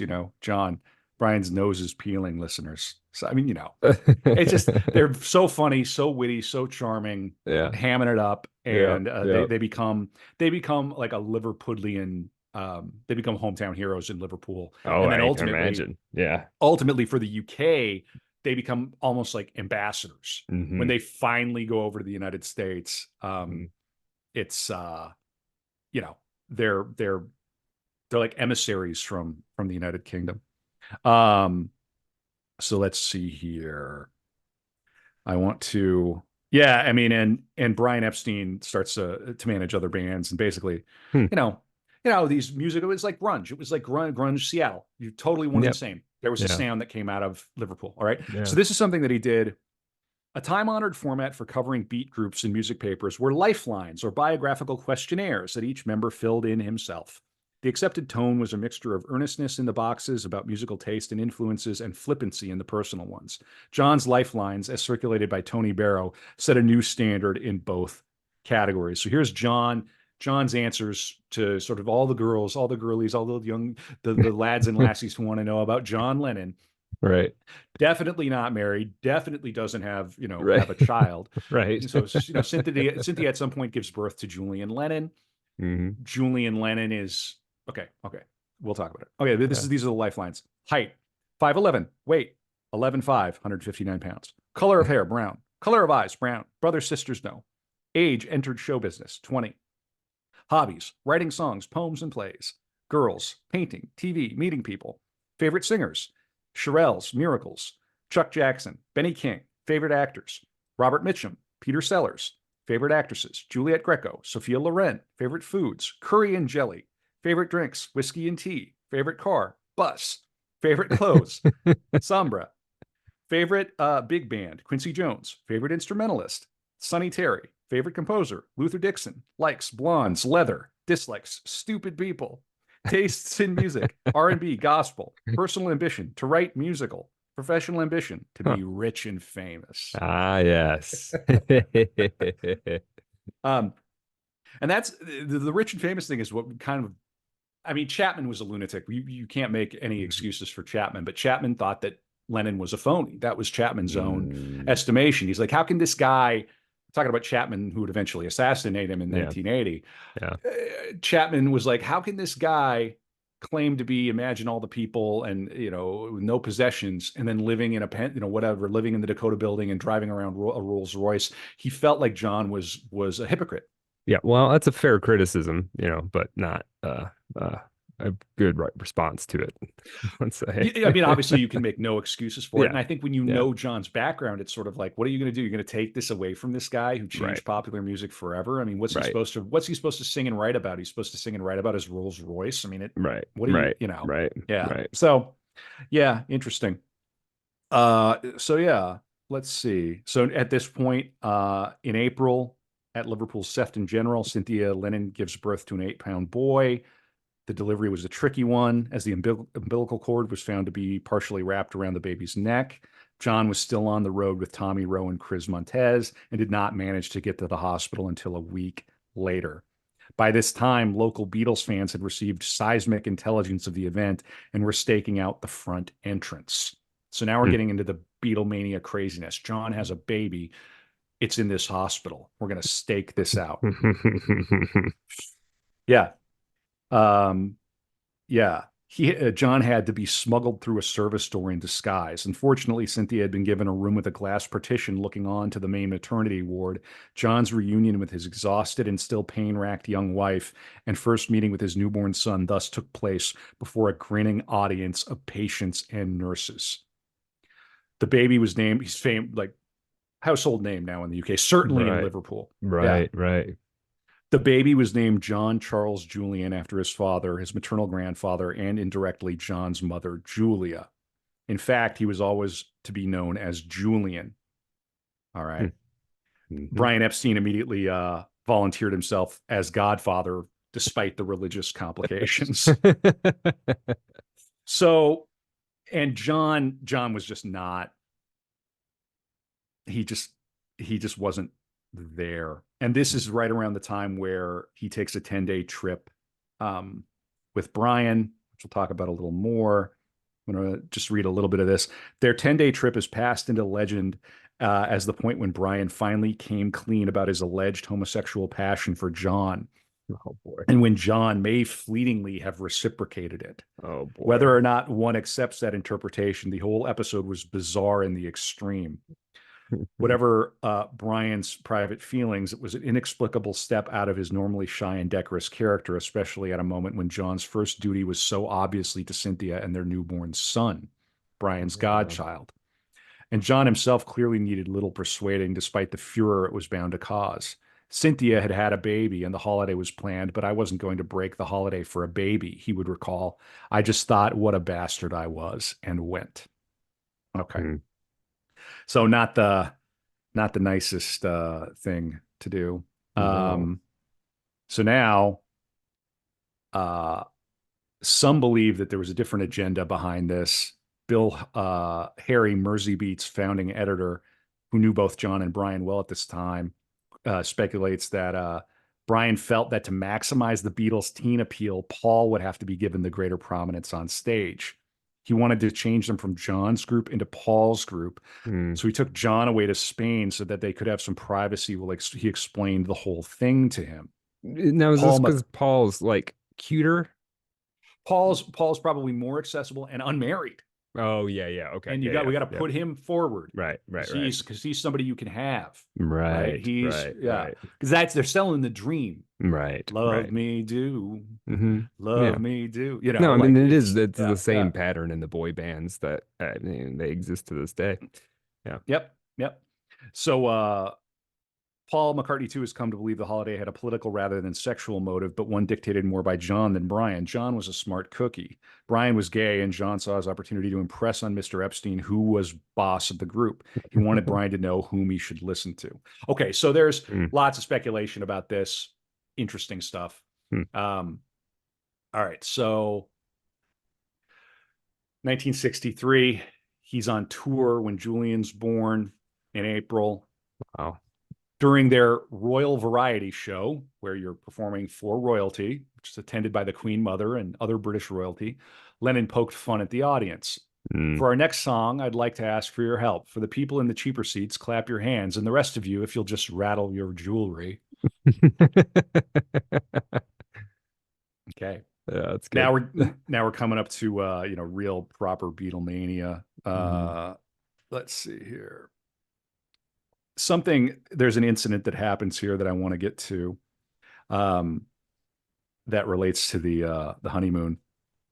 So Bob Wooler, who's a Liverpool DJ, I think he's a Liverpool. He's a DJ of some. In any case, he's a DJ.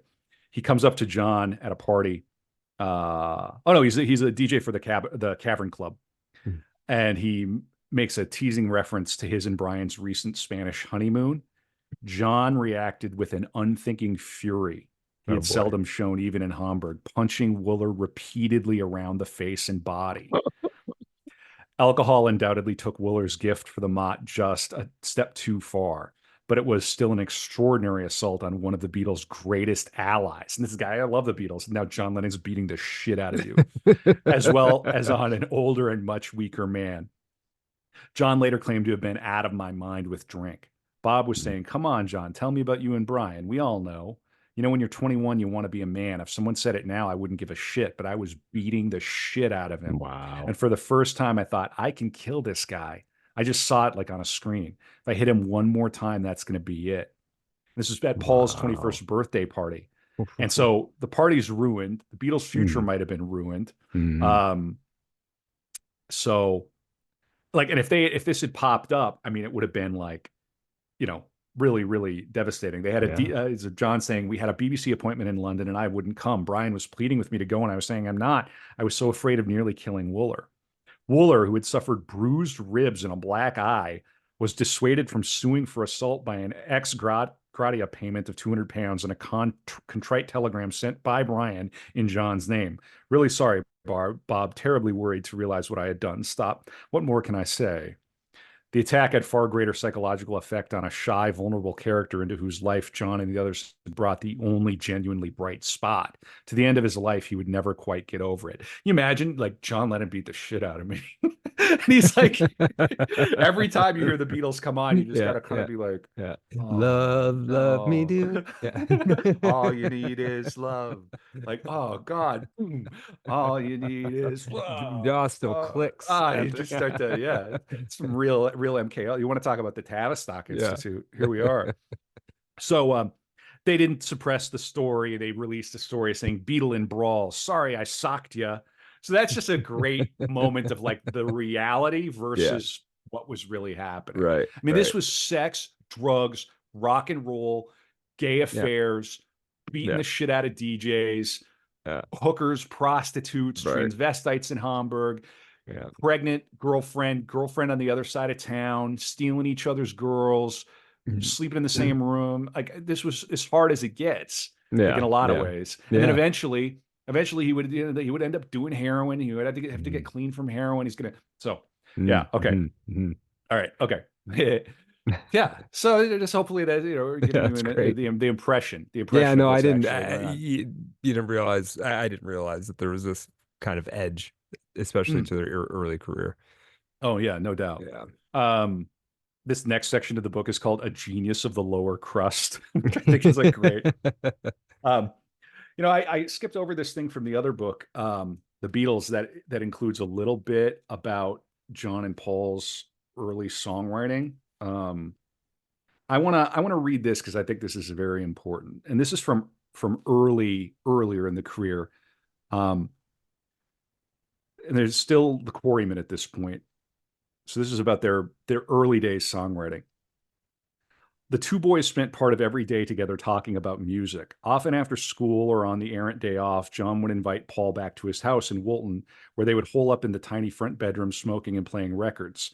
Out from under Mimi's watchful eye, they would sit cross-legged on the bed, running down bits of lyrics they'd memorized in an attempt to piece together an entire song, working a new chord into their slight repertoire. "We spent hours just listening to the stars we admired," John recalled. "We'd sit round and look all intent and intense, and then when the record had ended, we'd try to reproduce the same sort of sounds for ourselves." Paul's pet expression for it, just bashing away, seems appropriate. They found ways to play songs using what little they knew about chord structure or technique. Other days, they'd meet outside the art college and take the number 86 bus together all the way out to Forthland Road. During the week, while Jim was away selling cotton, they had the run of the house. Alone in the sun-filled living room, John on the chintz-covered sofa and Paul curled into an easy chair at its side, they poured out all their big dreams, the kind of band they envisioned putting together, the musical possibilities that lay in store, the great possibilities if they worked. John talked, in fact, about playing serious gigs, even making records. Anyone eavesdropping might have written off these plans as teenage fantasies. Still, other teenagers had somehow pulled it off. Gene Vincent, Buddy Holly, the Everly Brothers, Chuck Berry. Sure, they were all Americans, but that had to change sometime. All right.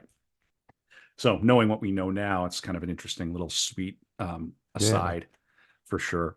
One of their things, hey, and listen, if you've never had a working partnership like that, I encourage you to try to meet somebody who you maybe have a little sympathy with, and go put on a show.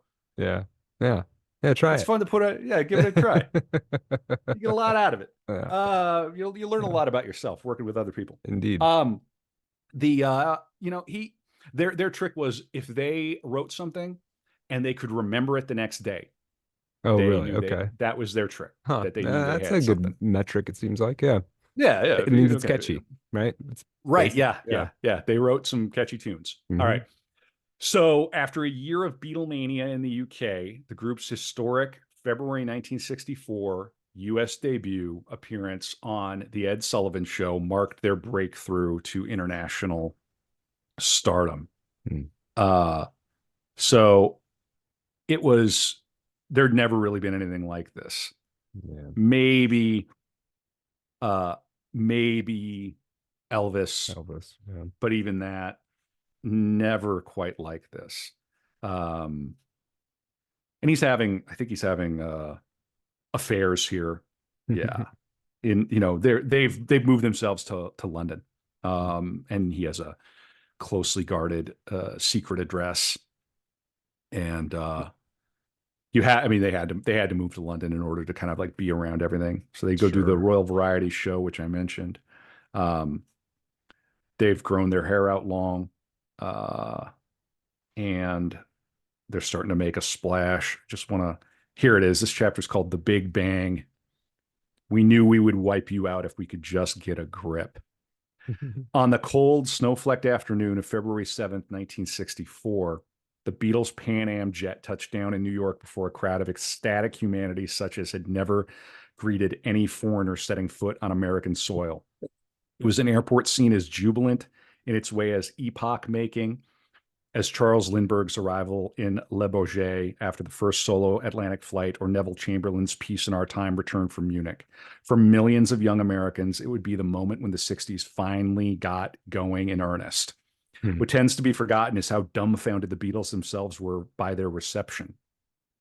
A few days before departure, yet another plummy-voiced television reporter had asked John how he rated their chances of success where so many other British pop acts had failed. His obvious unease came out in a tone of heavy sarcasm. Well, I can't really say, can I? I mean, is it up to me? No. I mean, I just hope we go all right. And then he would later admit, we didn't think we stood a chance. Wow. Cliff went to America and died. He was 14th on the bill with Frankie Avalon. We knew Brian had plans, but we thought at least we could hear the sounds when we came over. That's the truth. We just went over to buy LPs. And I feel like we have an idea of what would happen. When they came over, I mean, it was just absolute pandemonium. And then it's a publicity in both markets was boosted by a loud but not lethal burst of controversy. The controversy wouldn't catch up to them this time, but in a couple of years, it would effectively end their live touring. That the thing that ended them playing out live was the insanity around the Jesus comment, which would come, and the fact that they thought John was going to get shot and killed. Oh, really? Like they really believe. Yeah, they really thought it was that level of insanity. They're going to kill me. They're going to kill me. Right. And the fact that they were becoming musical geniuses, Right. and they were just sick of playing. They would play for 30 minutes, Mhm. and nobody would hear a sound. Yeah, It was it's a roar. Yeah. there. The crowd was louder than an airplane engine, is what they say. Right. Like it was Right. Yeah. shrieking. They would piss themselves. Right. Women would piss themselves. Right. They're talking about this now with Tay Tay. Yeah. Tay Tay shows. You're apparently they're saying bring a diaper because you don't want to miss Really? any of Tay Tay's set. Wow. Yeah, Okay. that's the news. Wow. Okay. This is all the news that's fit the print, Brad. This is Yeah. what they're saying. I didn't know about Yeah. the diaper. Is Tay Tay selling those at the door? Well, I don't know about It's a pretty that. Yeah. savvy businesswoman. She Yeah. might want to think about it. Yeah. Kansas City Chiefs red diaper. Um, Yeah, but so now there's this like sort of little bit of controversy. Did the reference to buying love mean prostitutes? In fact, it was Lennon-esque wordplay of a kind even the most nonverbal fans were starting to recognize. Dropping the word money from the title made it less a trite truism, more like a Liverpudlian endearment. Me love Mm. as in me darling or me duck. To top the American charts, Can't Buy Me Love had to leapfrog four other still active Beatles singles. I Hmm. Want to Hold Your Hand, Please Please Me, She Loves You, and Twist and Shout. By early April, they had created a seemingly impenetrable blockage at numbers 1, 2, 3, 4, and 5. Wow. And Dang. this is when singles mattered. This is when Right. people would be like, we just sold 1 million little records with an Yep. A side and a B side. We Yeah. just sold Yeah. 1 million of these. Right. Right. Right. Right. Dang. And That's I amazing. mean, and they're just there's no foreplay. It's like Mhm. 0 to we're rich, we're fucking rich. Right. 0 to Right. I mean, Right. Right. 0 to a Rolls Royce, and then eventually he would have his Rolls Royce painted all psychedelic. Like, Right. which there's Yeah. nowhere really in the middle, and nowhere where John Lennon's like looking at his bank account and checking numbers and Right. hoping everything goes well. Literally Yeah. from 0 to just, I mean, he describes it, and at one point he just says, the irony, of course, is that when you become that famous and that rich, people start giving you things. Yeah. So not only Yeah. do you have all the money in the world, you never pay for anything. You never Right. pay for Right. dinner. Meals They're are giving you the free and gifts are meals are free, the given and cars yeah. are free. Like Yeah. when at one point he moved out into this massive estate out in the burbs or the country. Mhm. They found out where he was living, and Mhm. all of the luxury car dealers just drove their like shit hot, latest model out Right. just because if he picked it, Yeah, like then John then Lennon that's the picked hot car my, now. Yeah. that's the hot car. Yeah, I mean Yeah. it was just Yeah. nuts. Wow. Okay, so yeah. Um I think that's as good as we're gonna get in terms of like covering how insane it was. Mhm. Mhm. So here we go. So they do the Ed Sullivan show. I think they did one, and then they went down and they played Miami, and then another appearance on the Sullivan show appeared, which had been pre-recorded. If you want to, yeah, right, Brad, you good? Go ahead. If Yep. Sorry. yeah. If you don't want to lead with a hey, where were you when Lennon was assassinated? Of a certain generation can say, where were you when Lennon came on Sullivan, Okay. Okay. right? Because Yeah. this was a moment. Mhm. Then later they would be part of the first satellite uh, TV presentation, which apparently 250 million people saw. They were like the What? the BBC's choice. Yeah, That's all around the crazy. world. That was the Nobody Beatles. watched 250 million people now with the population's what, two, three, four times what it was then? 250 million people don't Maybe watch anything. maybe the World Cup final. Maybe. Yeah. Maybe Yeah. the World Cup final. Yeah. Yeah, probably the World Cup. But even Yeah. that, yeah, it's Yeah. That if nuts. there is something, it's that. Yeah. Yeah. Yeah, That's totally. wild. Yeah, and this Super Bowl for obvious reasons, Hmm. which we've turned into a leitmotif on this episode. Somehow. Yeah. Yeah, so here we go. A 2-year period of constant touring, filmmaking, and songwriting followed, during which Lennon wrote 2 books in his own right, Hmm. spelled Write, Mhm. and A Spaniard in the Works. And Okay. okay. And these Wordplay in are both of those. Yeah. yeah, these are sort of like little kind of clever, funny things, sort of like influenced by Lewis Carroll, Hmm. right? I mean, so he has a poem called "'Twas Custard Time, and as I snuffed at the haggy pie, the noodles ran about my plunk, which rode my wordle uncle drunk." All Okay, right. Very and right, very Lewis Carroll, very James Joyce. Yeah. yeah, and it's all just kind of clever, funny little things and funny little doodles. But this was a period where like nobody could get enough of all Yeah, things, yeah, and that probably Beatles. sold a million copies. Yeah. Sure. I mean, it was, yeah, I don't even know how many it sold, but I mean, it was, yeah, it was a big deal. Yeah. Yeah, I mean, I don't know what the, yeah, 300,000 copies. Right. Right, right. If you sold 3,000 copies today, you'd be like, Yeah. oh, Yeah. I I'm made it. massive, Yeah. huge. Right. I'm huge. Yeah. Um, yeah, and they received recognition from the establishment, and they were appointed members of the Order of the British Empire Mm-hmm. in the Queen's 1965 birthday honors. I believe Lennon would eventually give this back in protest over Vietnam, and this was a little controversial too because it's like a lot of people who had been awarded these gave them back because they're like, you're going to give this to these clowns, Shaggy these headed, young like, shaggy yeah, headed rock and rollers? yeah, No, yeah, yeah. yeah. So Interesting. and they weren't sure if they wanted to accept them, but they did. So oh, I gotta cover this. Okay. So let's see. Only once in the whole tour did he come near to a compromising headline, John. And this is important because the next tour, I think it's the next tour, would be the Jesus Disaster. Mm. Um, Among Hollywood's new Beatlemaniacs was Jane Mansfield, the phenomenally endowed platinum blonde who had made even milk bottles have orgasms in her film The Girl Can't Help It. She the one that Hemingway called the Kraut? I don't know. Mansfield, Maybe. Yeah. I believe, I think. Sounds right. Um, Mansfield, well, Jane Mansfield was German, right?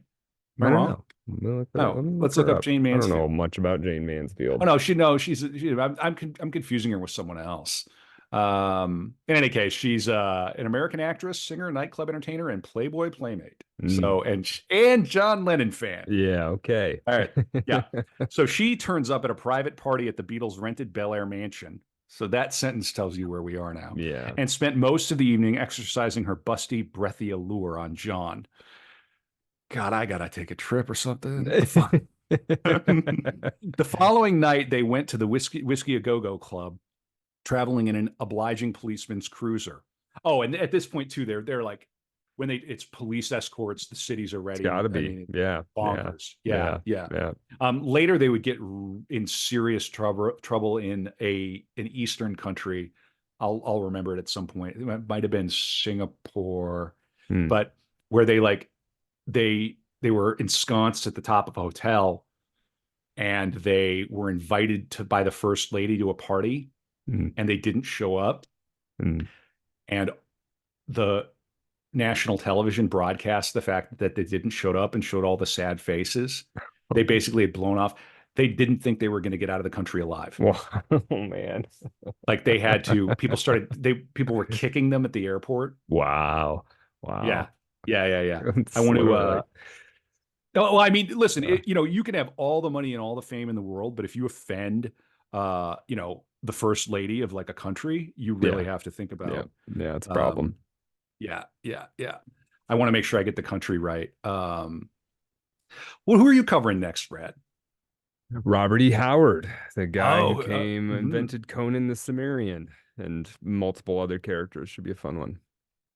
yeah, this was the Philippines. Okay. And this was in 1966. They Okay. snubbed the first lady and it Oh created boy. a media frenzy. Okay, all right.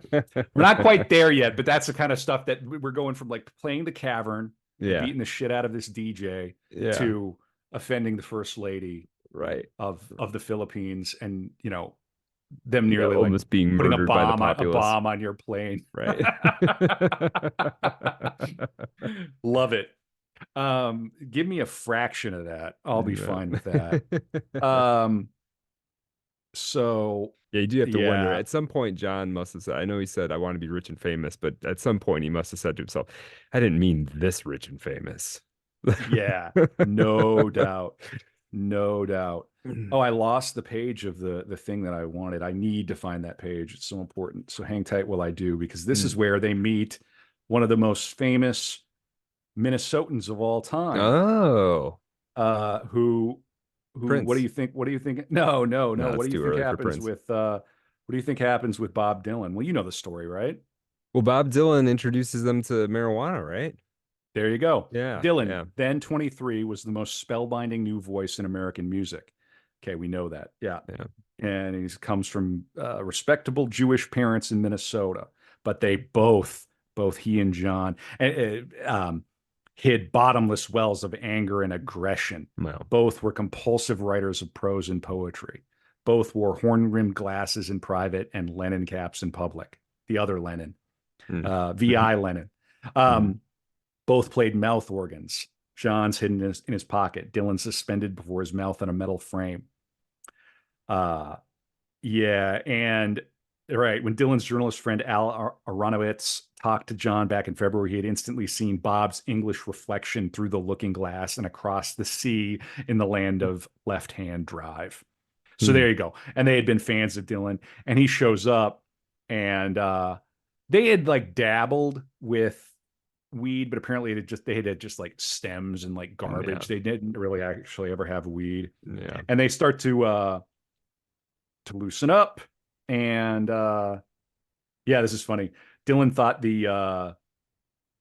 uh, who was secretly a keen observer of commercial pop, revealed that he knew the Beatles songs well, though their British accents had produced one major misunderstanding on his part. In I Want to Hold Your Hand, he thought the line I can't hide was I get high, I get high. So yeah, they may have had a bit up in Liverpool, but it was only twigs, not real leaves. And the journalist I mentioned produces the stash. Dylan tries to roll a joint, but he messes it up. So his roadie, Victor Mamunez, does it. And he rolled up an individual joint for each Beatle. Oh boy. That's the level you're at. You're not going to bump up past. You're just Right. going to, you all get your own joint, Yeah. even Ringo. Yeah. Ringo yeah. And, but Ringo was the royal taster. So Ringo got to go first. Oh, is that right? Okay. And, within a few moments, those misheard words from I Want to Hold Your Hand had come true.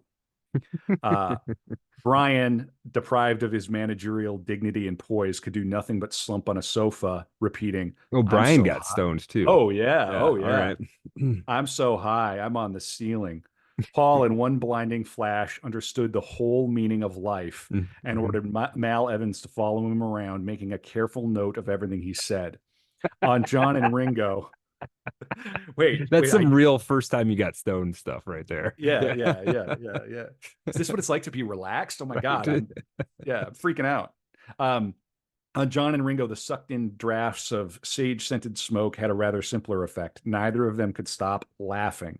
From here on, John's code for suggesting they repeat the experience would be, let's have a laugh. Mm, A further, uh, yeah, and this is what, so they would hang out with Dylan.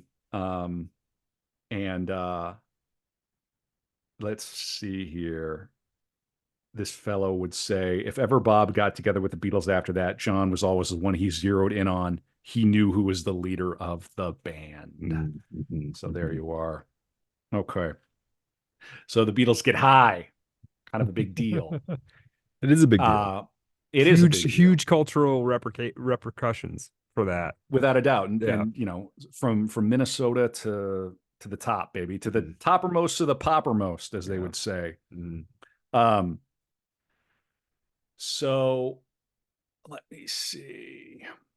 Lennon was really unhappy that the fans were unable to hear the music, yeah.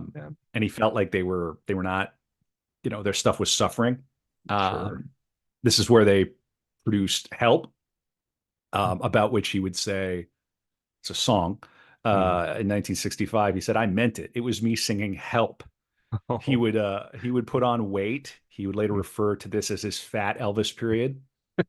Um, we all have a fat Elvis period. Yeah. He never got, I don't remember seeing any pictures of him where he's like actually like Like a chonky overweight. boy. Yeah. No, no, he's like English overweight, Right. which for us is like normal. Normal. Yeah. Yeah.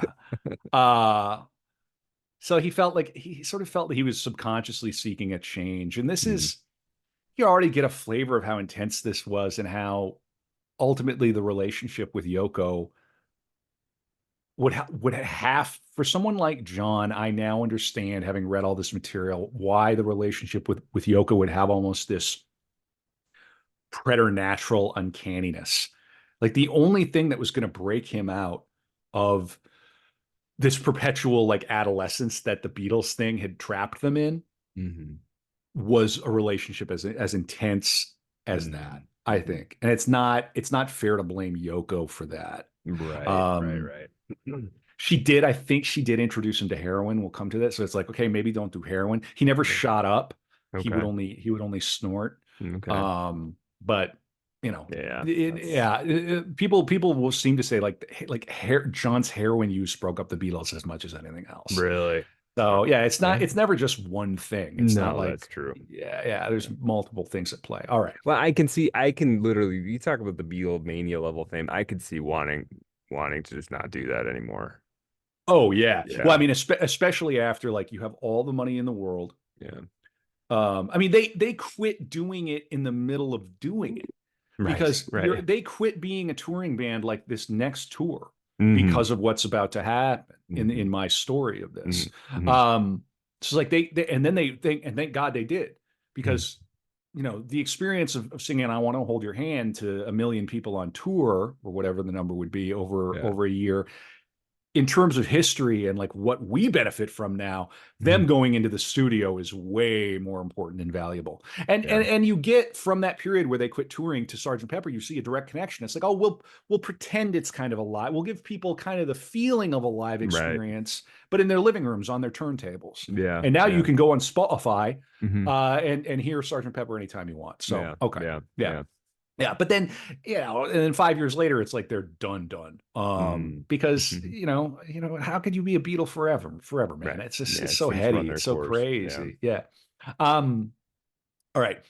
So so now they're high, they're getting high, they're having a laugh. In March that year, he and Harrison were unknowingly introduced to LSD. And we're going to talk Unknowingly. more about LSD on the After Dark. Hmm. When a dentist hosting a dinner party attended by the two musicians and their wives spiked the guests' coffee with the drug. Okay. Fun. Yeah. Let me see if I can get, yeah, don't do that. No. Don't No. you gotta give people, I mean, like it's kind of fun. You want to be the person that gives John Lennon LSD for the first time, but Yeah, but maybe like give him the option, man. yeah, he might have done it anyway. Like, not. Yeah. So yeah, here's what it says here. So they get it from a dentist. Um, let's see here. He gives them coffee before leaving. Few months later, John turned to George and tersely announced, "We've had LSD." The 30, whoa, the 34-year-old Riley was no career drug pusher, nor was he one of those sleazy people who get a kick from turning on celebrities. Both John and George had previously expressed curiosity about LSD, and through medical connections, Riley had obtained some from a source in Wales. His girlfriend Cindy knew he planned to give it to them without their knowledge, but not that he'd chosen this particular evening, or that she and himself would be taking it for the first time along with them. We Hmm. were six friends and we were young, and if you were young in those days, that's what you did. You tried everything. For Marcel Proust, a tea soaked biscuit provided a springboard into the past. For John, and many more than him, the future was changed by sugar in his coffee. Cynthia Lennon, who had never heard of LSD and had been unwantedly happy and relaxed up to now, was the first to feel the drug's effect. Oh It no. was as if we suddenly found ourselves in the middle of a horror film, she recalls. Oof. The room seemed to get bigger and bigger. This man, Riley, who'd been so nice and charming until then, seemed to turn into a demon. We were all terrified. We knew it was something evil. We had to get out of the house. Cindy's version is that they left quite normally to go on to the Pickwick Club as planned. That evening, it so happened they did not have John's rolls waiting outside, but had come up from Surrey packed into George's Mini Cooper. By the time they reached the West End, some 15 minutes later, Riley and Cindy following responsibly by taxi, their first LSD trip was kicking in with a vengeance. Normally lighted theater and cinema marquees seemed to blaze with unearthly radiance, and the pavement crowds to surge and roar like multiple royal film premieres. All four were in a state hovering between dazzled stupefaction and hysteria.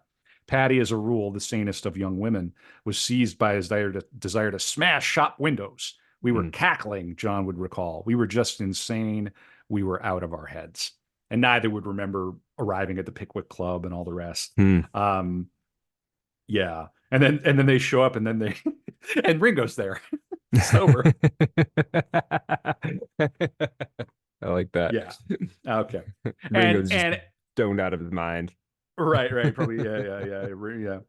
Yeah, that's so funny. I want to yeah.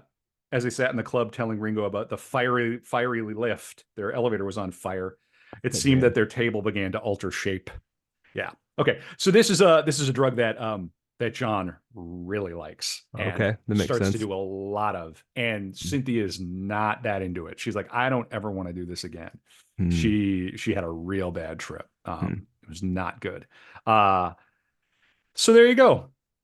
Hmm. And you know, we're coming up on Rubber Soul. All right. Hmm. Plowing forward. Hmm. Um how long has it been since you've read Rubber or you've listened to Rubber Soul, It's been a Brad? while since I listened to Rubber Soul. Yeah. I listen to the White Okay. Album every now and then and Mm-hmm. Sergeant Pepper now and then, but it's been a Mm-hmm. while since I listened to Rubber Soul. Yep. Yep. So yeah, so funny. In March of 1966, during an interview with the Evening Standard with reporter Maureen Cleave, Lennon remarked, get ready for it. Christianity will go.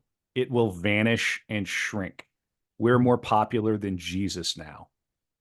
I don't know which will go first, rock and roll or Christianity. The comment went virtually unnoticed in England, but caused great furor, because great offense in the US Yeah. when quoted by a magazine there 5 months later. Oh The boy. furor that followed, which included the burning of Beatles records, KKK activity, and threats against Lennon, contributed to the band's decision Yeah. to stop Yeah. touring. Yeah, Americans struggle with that old is ought fallacy, right? yep, He's yeah. observing something, right? And so people take that as like he thinks that's how it should be or wants it to be or something. Yeah. He eventually gave an apology, and I'm going to read this section through the end of the tour. He said, "If I'd said television is more popular than Jesus, I might have got away with it. My views are from what I've read or observed of Christianity and what it was and what it has been and what it could be. I'm just saying it seems to be shrinking and losing context. People think I'm anti-religion, but I'm not. I'm a most religious fellow. I'm sorry I opened my mouth." With the qualified forgiveness of America's press, Brian decided that the tour should go ahead after all. They were thinking about canceling the tour. Wow. But out in middle America, where crosses clustered as thickly as TV antennas, the transgression was not so easily wiped away. At every stop, the screams that greeted the Beatles were now leavened with anger and reproach. The waving placards bore messages like, Beatles go home, and Jesus died for you too, John Lennon, with the occasional apostate Lennon saves. Former besotted listeners to I Want to Hold Your Hand and She Loves You publicly broke or stamped on their copies, and devoted readers of John Lennon in his own right tore the book into shreds. Hardened as the Beatles were to mass dysfunctionality, one image was to haunt them all. That of a little boy running beside their escape bus until his legs gave out, his cries inaudible, his face a picture of bewildered betrayal. At some venues, following Manila's example, when they were effectively run out of town in the Philippines, police cover was withdrawn without explanation. Despite the high security surrounding the Beatles' inter-performance flights, arrivals far away from terminal buildings where marksmen might lurk, departures where possible under cover were made under the cover of night. Several bullet holes were later found in the aircraft's fuselage. Oh my In God. some places, there was even trading in the rights to mass Beatle record smashing or burning, which were usually acquired by supermarkets as attractions to be staged in their parking lots. On August 19th, the tour reached Memphis, a place that once would have excited John as Elvis Presley's hometown, but now harbored nameless perils as the very heart of the Bible Belt. It's Mm. John they want. Send him out first, joked someone on the plane as crowds of banner waving zealots came into view below. John gloomily concurred. You might as well put a target on me. Bomb Wow. threats, right? At one point, somebody threw a firecracker and while they were performing, and Mhm. this one of their guys, Tony Barrow, said every one of us in the touring entourage and the other three Beatles looked at John after the firecracker went off, Mm. half expecting to see the guy sinking down. Jeez. Yeah, Ooh. yeah. And then they returned to Shea, and 11,000 tickets had gone unsold, and they finally play Candlestick Park in San Francisco, and Ringo would later remember a lot of talk about how it all had to end, and John's firm declaration that he'd had enough. There was no formal announcement of their decision, and not even the savviest among the U.S. Beatles press corps at Candlestick Park realized the significance of that moment. Uh, Despite their boredom and exhaustion, they could not say this covert farewell without a pang of nostalgia. Each of them had a camera surreptitiously parked atop an amplifier. Toward the end of the performance, Ringo left his drums, and all four turned their backs to the audience and photographed the stage and its furniture like school graduates taking nostalgic snapshots of a once hated classroom. Hmm. Yep, and they were done. They Yeah. were done touring. I want to make sure I get the Elvis meeting in there. Um, yeah, dude. I mean, he could have been shot and killed Sure. at that time, you Yeah. know. Yeah. And Definitely. for him, he was just sort of saying the most innocuous thing that over in the UK would have Yeah. been. No, nobody had a response. Well, and again, the people are misinterpreting. Like they're taking it the wrong way. He's making an observation, right or wrong. It's not a yeah. Anyway. Right. Yeah. So I just want to cover this bit where they meet Elvis. This happened a little out of order. This happened on the previous tour. They're in LA, and they they're taking the drive over to the Kings in LA. So they're gonna have a laugh. So they get high. Because you got it. It's gonna be extra fun to meet Elvis high. Yeah, So sure. they get out of their limo. Presley received them seated on a sofa, watching television with the sound turned down, exactly as John always did, and thumbing softly at a bass guitar plugged into a live amp. Such was the Beatles' emotion that they registered only odd details of this modern Versailles, the Sun King's brilliant red shirt, a jukebox playing Mohair Sam by Charlie Rich, the fact that Elvis did not have to rise nor even lean forward to adjust his TV set, but possessed a revolutionary handheld device that enabled him to do so without stirring on his throne. John later recalled the weirdness of meeting someone whose face was almost as familiar to him as his own, but who was nonetheless a stranger a million miles away, even when shaking hands. At first, we couldn't make him out. I asked him if he was preparing any ideas for his next film, and he drawled, I sure am. I play a country boy with a guitar who meets a few gals along the way, and I sing a few songs. We all looked at one another. Finally, Presley and Colonel Parker laughed and explained the only time they departed from that formula for Wild in the Country, they lost money. He was just he was just Elvis, you know? Yeah. He seemed normal to us. And we were asking him about making movies and not doing any personal appearances on TV. He was great, just as I expected him. Things warmed up still more when guitars were produced for John and Paul, and they reprised some of the Elvis songs they once used to smuggle into the Cavern's all skiffle program. Well, the true, honest to God, flesh and blood in this room, Elvis smiled indulgently and thumbed his bass, and the body servants of both factions hovered bonhomiously near. Later came games of pool and roulette, and a fleeting sight of Priscilla Bulow, the doll-like teenage beauty in training to become Presley's wife. As the visitors left, seen off personally by their host, John turned and shouted, "Long live the king." Nice. Yeah, come on. That's awesome. That rocks. Yeah. All right. So listen, now we're going to get into the studio work.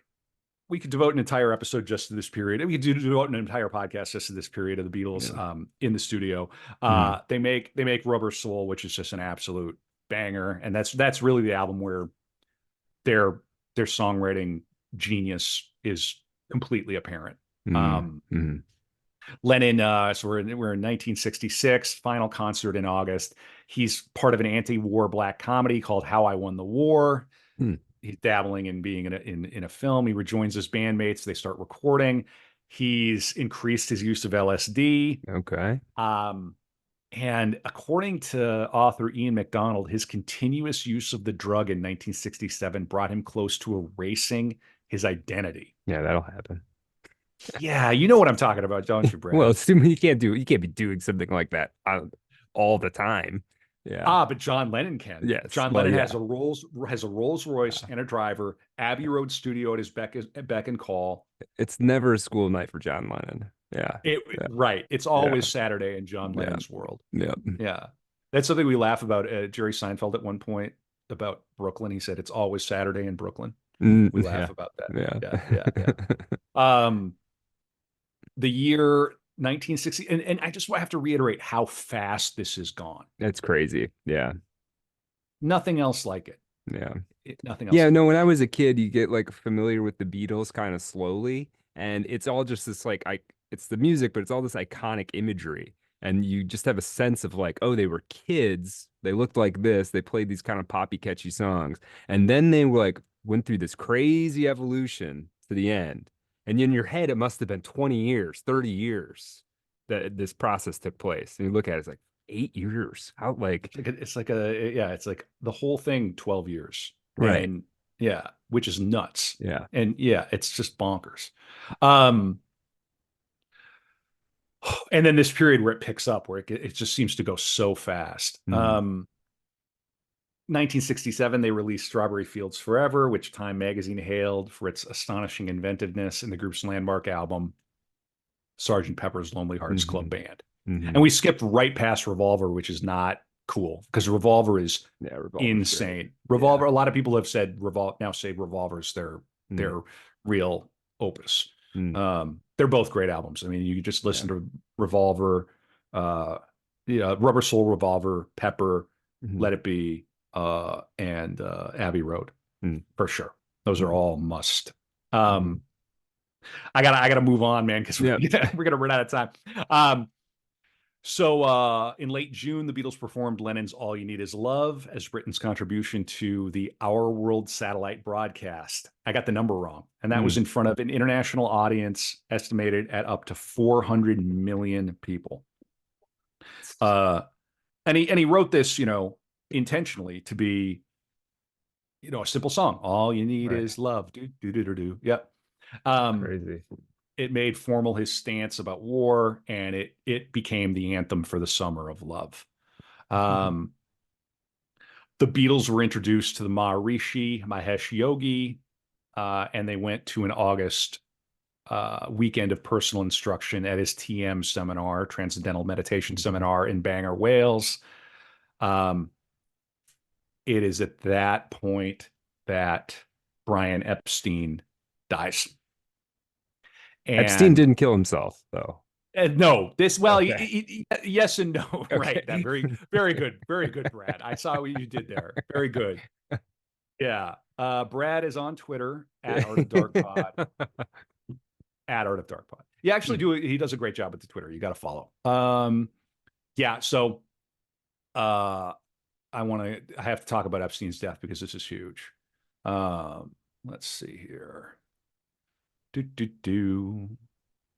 Oh, his Wikipedia is very, very big. Oh, dude, they've got his whole thing is just broken down into like, Wow. yeah, and he was an alcoholic and he Mm. gambled. Mm. Um, so here's his death. He was only 32. Brian Epstein He was? Yeah, he was Wow. he was Okay. 32. I He assumed, yeah. attend Okay. You assumed what? I just You assumed he assumed, was older. Yeah, oh for yeah. that. No, Yeah. dude, Okay. I mean changed the music industry along with the Beatles. He Yeah. attended a traditional Shiva week of mourning in Liverpool after his father died, having just come out of the Priory Clinic where he had been trying to cure his acute insomnia and addiction to amphetamines. Mm. So he was literally hospitalized for amphetamines. Mm. A few days, I mean, I'm going to guess the amphetamines are probably feeding the insomnia, Brian. Yeah. Usually that's how it They'll do that. goes. Yeah. Yeah. Yeah. A few days before his death, he made his last visit to the Beatles recording session on August 1967 at the Chapel Recording Studios. There's an incident where Lennon could be very harsh on Brian. He'd call him exactly he'd Yeah. call him the gamer word for Yeah. people, for gay people, Right. and a Jew too. And he would use the Right. hard J. Yeah, Right. he could Yeah. have to be a very harsh. And there was hmm at one point Brian came into a recording session and made a comment. He had had a few drinks and probably even showed up with like somebody he had picked up. hmm Oh, we'll go see my band, the Beatles. And he hmm he made a comment about the music, and John was like, "You handle your percentage, we'll handle the music. Yeah. Yeah. Know your Thank you very place." much. Yeah. Yeah, yeah. And there was another incident where it was some party he was throwing, and Paul didn't show up, and he was sort of devastated by that. So they had a complicated relationship with Epstein. hmm But in any case, on the 24th of August, He asked a couple of friends down for a bank holiday weekend, for a long weekend. Um, he had a country home. After they arrived, he decided to drive back to London alone because he expected a group of friends. Well, he had expected a group of friends. They failed to arrive, but they turned up after he left. He phoned back the next day from his Chapel Street house in London. Brown thought that Epstein sounded very groggy and suggested he take a train back down to the nearest railway station instead of driving Hmm. under the influence of Tuinal. Hmm. Epstein replied that he would eat something, read his mail, and watch a jukebox jury before phoning Brown to tell him which train to meet. He never called again.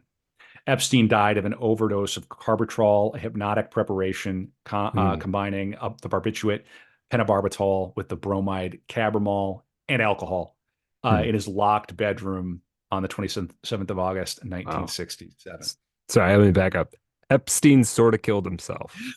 Kinda did, kinda Yeah. didn't. He was drinking Yeah. and he was taking pills. It Right. was revealed that he had taken 6 carbitrol pills to sleep, which was probably normal for him, but in combination with the Right. alcohol, they Yeah. reduced his tolerance. Accidental overdose. Yeah. That's the same thing that did, I mean, different drug, but same thing happened to my father. You know, Yeah. you got to really be careful mixing alcohol with any pharma shit Oh because yeah.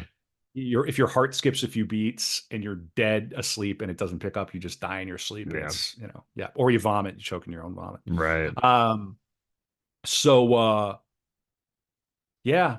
And they yeah, so they're with the Maharishi. Epstein dies, and actually I got a couple of things to read. I want to get Lennon's exact quote because it's really really important, and I know everybody kind of wants to understand um, what broke up the Beatles, right?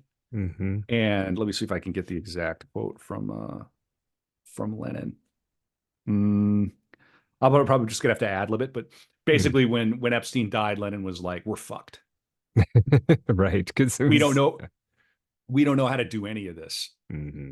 Hmm. Right? Hmm. Like, Yeah. and and it and now we're going to have to come face to face with our books, Hmm. right? Hmm. And whereas before it's like Brian just handled everything. Right. Right. Right. And they had to like go over their numbers, look at the actual money, look at his mistakes, Right. um, all of Oof. that stuff. Uh, So really, really tough. hmm. Um, Okay, getting back on track here to bring us in. I'm going to try to bring us in, and then we'll do the after dark. There's a lot here. They really they got kind of with the Maharishi. They kind of I don't think the fact that Epstein died probably helped. No. Let's see here. What do I have? I've got this business.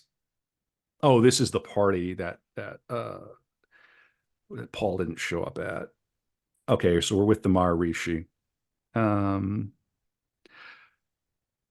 Let's see. John revealed to Alex that the Beatles intended to tie the huge chunk of their income to the guru's Swiss bank account. Oh, right before their manager dies. Like maybe pull back there, John. This is another thing about John. John was looking for something. John Yeah. needed something, man, and he only found it in Yoko. Mm. Hmm. He was looking for the next thing. Mhm. Shortly afterward, Alex told the others that the Maharishi was, among other transgressions, supposedly having sex with one of his disciples, a young American nurse. The Mm. veracity of his claim has never been proved. In her memoir, Mia Farrow intimates that the Maharishi might have come on to her, but then acknowledges she may have been disoriented and misinterpreted the advance. It Mm. may have been nothing more than the traditional embrace given by a holy man after meditation. The Maharishi, she said, had never shown anything but consideration and respect toward his guests. Paul, upon hearing the charges, also said, I think it was completely untrue, but George and John were crushed by the accusation. They'd put great faith in the Maharishi, given themselves over completely to his ministry. Faced with the circumstances, they were shaken and angry. George was indignant. The Maharishi had become his spiritual mentor, thanks in no part to his holiness. George had managed to plug into the divine energy and raise his state of consciousness, evolving in ways even he'd never imagined were possible. Now this threw everything into a spin. George and John went back and forth all night, arguing heatedly. Was it true or not? Throughout their soul searching, Alex continued to pour it on, tossing in excoriating details to inflame their doubt. There was really no way the beleaguered guru could defend himself in this situation. The more Alex talked, the more guilty and despicable the Maharishi seemed. Eventually, George's faith buckled ever so slightly. When George started thinking it might be true, John said, I thought, well, it must be true because if George is doubting him, there must be something in it. Finally, John and George made the decision to leave the ashram. It had to be immediately, Alex insisted. Otherwise, the Maharishi might send down some black magic upon them. Dude, the 60s, man. Are we ever going to get a deck? Are we ever going to get a deck our own? I think No. most of politics now exists to deny millennials our 60s. Something like that. Yeah. Yeah. I Yeah. just I just want my Maharishi. I want Right. That's all I want. Yeah. Yeah. Yeah. The last thing he wanted was for the Maharishi to have an opportunity to talk John and George into saying. This guy had hired drivers to take them, right? Jenny Boyd, who reluctantly left with her sister and brother-in-law, remembered seeing the Maharishi standing helplessly, looking small and quite forlorn, at the gates to the ashram as they all filed past with their luggage. Wait, she recalled him pleading. Talk to me. It seemed pointless for them to hash out the accusations with the Maharishi. He would only deny them. And George was already feeling ashamed about the way they were leaving things. He already suspected they'd been set up by Alexis Martis, though Peter Brown insisted that some months later, John told me he knew for a fact that Maharishi had fucked that young girl. Why? The Maharishi repeatedly implored. A wave of belligerence swept over John, who responded, if you're so cosmically conscious as you claim, then you should know why we're leaving. With those words, the two remaining Beatles walked out of the ashram and out of the Maharishi Mahesh Yogi's life forever. Yeah, but John was not finished with the Maharishi. On the way back to Delhi in a bruised little car that kept breaking down every few miles, he began working on a vengeful song titled Maharishi. He sang it for George after a long stretch of downtime in which the car developed a flat tire and the driver disappeared, ostensibly to seek out a spare. It had a pungent, assertive melody that gave form to inexplicable feelings. Maharishi, what have you done? And then it goes on, and then he rearranged the names, and then eventually it would become Sexy Sadie, what have you done? Okay? All right. Okay. So there you go. So their manager's dead. Stu Sutcliffe is dead. His mother's dead. They're no longer touring. The Maharishi turns out to be some sort of to their minds anyway, some sort of a fraud. Yeah. And this is 1968, right? And they're doing the White Album, right. And they're doing transcendental meditation, doing a lot of acid. And now that Brian's gone, they come back to London and they get involved in forming the first Apple Core, not the Apple that wants to lock you into a VR headset right. as the world deteriorates around you, and nobody plays cards anymore. Right. The other Apple Core, the one where they would put, which is such a clever name, right? Apple Core. Yeah. Right. Yeah. So they're busy with that. And it's a multimedia corporation composed of Apple Records and several other subsidiary companies. Lennon described the venture as an attempt to achieve artistic freedom within a business structure. Released amid the protests of 1968, which is still the current year spiritually. It's 1968 forever. The band's debut single for the Apple label introduced Lennon's B-side Revolution, which is a banger. In which he called for a plan rather than committing to Maoist revolution. The song's pacifist message led to ridicule from political activists in the New Left press. So now the right-wingers don't like him. Then the left-wingers didn't like him. Yeah. A lot of reasons not to like John Lennon, but also a lot of reasons to love John Lennon. Right. Maybe don't take your politics from pop stars or from like rock and roll people. Maybe. Yeah. Maybe you don't get all your politics from musicians and actors and things. Just a thought. Right. Yeah. This thing, all respect. I mean, John Lennon, one of the great songwriters ever, right? But he doesn't know why does he know what's going on politically any more than anybody else? Right. You're going to take political lessons from the guy who gets kicked out of Manila and nearly because he snubs the first lady. Like he can't even manage his own. Do you know what I mean? You really got to, we make these people into, and this is what he was talking about with the Jesus thing. It's like you make these people into these messianic figures. Kanye West isn't going to save your life. Right. He might give you a new record. Great. He might have a record that defines the summer and give you a pair of shoes, but really, Well, it sometimes feels like we build them there. It feels like sometimes with these people, we are deliberately living out, like replaying a myth or something where we build them up and then we destroy them. It's like we have to do both things. Because now a lot of people really don't like John Lennon, and they'll come up with reasons that are like political. And it's like, dude, you're talking about a guy's politics like 60 years ago, 50 years ago. Who cares? Right, You know what right. I mean? Yeah, Like, exactly. yeah. Yeah, Yeah, he would yeah, have been on this side or that side of some issue. You don't know. First of all, you don't know that. Second of all, who cares? Yeah. yeah. Here, I found the exact quote about Epstein's death. This is what he said later. I didn't have any misconceptions about our ability to do anything other than play music. I was scared. I thought, we fucking had it now. Right. Yeah. So, and their first project after Epstein was Magical Mystery Tour, which Mhm. Lennon put together, kind of jumping around a little bit. I got to Mostly just introduce, yeah. on acid, just boatloads of acid making that Oh, one yeah, dude. probably. I'm the Yeah. walrus. I Yeah. am the Yeah. walrus. Cuckoo, cuckoo, pachoo, cuckoo, choo, I am choo. the Eggman. Yeah, Yeah. we are the Eggmen. Yeah, dude. Yeah, that's like when you first joined Twitter. You used to be an egg. Yeah, that's right. Yeah. Um, on the August bank holiday weekend of 1967. Oh, wait. Nope, that's not what I wanted. I'm kind of going around a little bit. I thought I was at the point where I'm going to introduce Yoko. It feels important that we introduce Yoko. Yeah. Yeah. Let's see here. Who's this guy that you're doing next? What's his thing? Robert E. Howard, guy who wrote Conan. Wrote Conan. Okay, all right. Yeah, Well, yeah, big yeah, Weird dude, Tales guy, Lovecraft that's gonna Circle. be sweet, dude. I Yeah, know yeah, people are jacked for yeah, that one. That's yeah, gonna be yeah. good. When are we doing that? We're doing it the next couple of weeks. Yeah, like a week from Tuesday, I think is the plan. Cool. Here we Coming go. up.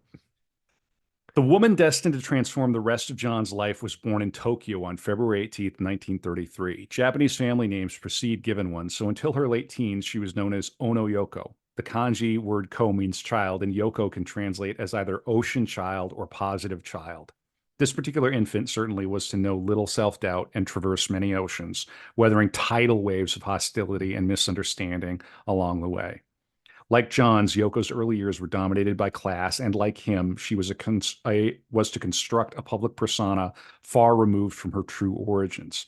Through her mother, Isoko, she belonged to one of Japan's four wealthiest commercial families, or Zaibatsu, the Yasudas. Her great grandfather, Zenjiro Yasuda, rose from poor samurai antecedents to make a fortune from currency dealing in the late 19th century, and eventually to found the Third National Bank of Japan.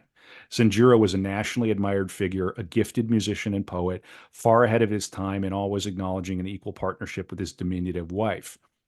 They were so inspirational a couple that officials and shops throughout the country used to display a woodblock etched with their likeness. Sanjiro's death in 1921 was to have a horrible resonance for the great granddaughter he never knew. One day, in his garden, he spared a few moments to talk to a young man who was collecting funds for a workers' hostel. When Zenjiro declined to make a contribution, the young man assassinated him. Mhm. Okay. Hmm. And later there's an incident where John feels some sort of strange resonance with her great grandfather. Hmm. And she says to him, "No, don't say that. He was assassinated." Oh my God. Yeah, and I skipped over this, but earlier when he was young, he had weird intimations that he was going to be shot and killed. He had Wow. weird he had weird prescient kind of Hmm. like they're going to kill me. I mean, and well before the Jesus business. Yeah. Um, Here's just a little factoid as I'm going to try to give us 30 more minutes, then we'll take a quick five and come back for the after dark. Um, Lucy in the Sky with Diamonds was instantly banned by the BBC for spelling out the letters of the drug that increasingly dominated newspaper headlines. John, John retorted that the song had nothing to do with LSD, but was simply the title of a painting his son Julian had done at school, a story which Right. Paul would later corroborate. Eh, eh, it is a plausible enough explanation if one accepts that John never took acid or encouraged its use, that he was completely word blind, and that he took an ongoing and responsive interest in Julian's homework. All right. Right. So they knew they knew what they were doing. Right. All right. Okay. So they put out Revolution, and now they're recording, and he insists on having Yoko there. Ah, okay. And okay. Yeah. that there's The f- no girls in the studio, John. no, the first time she shows up, the rest of the guys had been like, "What the f-" It Yeah. was a moment for Hmm. sure. Hmm. I would say not Yoko's fault. John's No. trying to, she loves John, doesn't want to be apart from John. They Yeah. came together really hard. Yeah. And she was and is a talented and respected artist in her own Hmm. right. Yeah. I would, she's still, um, yeah, she's 90 years old Yeah. and has lived a pretty incredible life. So Hmm. I Indeed. think she just gets a bad rap, and it's not fair to, No, I think that's probably I true. wouldn't want to pile on there. Yeah. Um, so so they're working on Sergeant Pepper. In 1968, he participates in the Rolling Stones Rock and Roll Circus, and that's a famous TV special that was never brought, or it wasn't Hmm. broadcast for many years later. Okay. He performed in a group called the Dirty Mac, which was comprised of Lennon, Clapton, Keith Richards, and Mitch Mitchell. Sheesh. Wow. And the group also backed a vocal performance by Ono. And Okay. that was only released in 1996. Hmm. All right. Okay. So these are all the notes I have that we're gonna run through this. Um, by late 68, he was doing a lot of drug use using a lot of drugs, and he was preoccupied with Yoko. Um, and here we are. They can't agree on how Apple Core is going to be run. Well, yeah, why Okay, would they? Yeah. sure. Yeah. So they finally approach a fellow named Alan Klein, who had managed the Stones, and he's made the CEO of Apple, although McCartney never signed. So Mm. so now you can already start to see the, and again, it's not about Yoko hanging out in the studio here. It's like literally they're talking about long term $1 billion, probably a multi-billion dollar fortune. I Mm. don't even know how much we're talking about when you think about the Beatles' rights and royalties, what Yeah, that's worth over merchandising and time, everything. Yeah. hundreds of millions of dollars at the very least. Mm. They can't agree. McCartney's not signing the deal. The other three sign. Okay, well, what do you think? Mm. Is coming along the way here, right? So Hmm. now he gets divorced from Cynthia, and he and Yoko are married in 1969.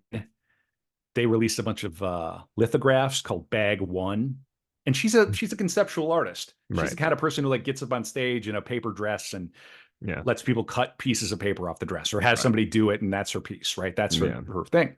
Yeah. Um, 8 of these lithographs were deemed indecent because they had their tits and his dick out, her tits Right. and his dick out, Right. you know. Right. And but boy, people bought them, you Right. know. Yeah. They sold a Of lot, course. and Yeah. now we're getting into the period where he's starting to release solo stuff. Hmm. Hmm. So he's moving beyond the Beatles. In 68 and 69, he and Ono recorded 3 albums of experimental music. Uh, Yeah. Two Virgins, Life with the Lions, and a Wedding album. And then they formed the Plastic Ono Band.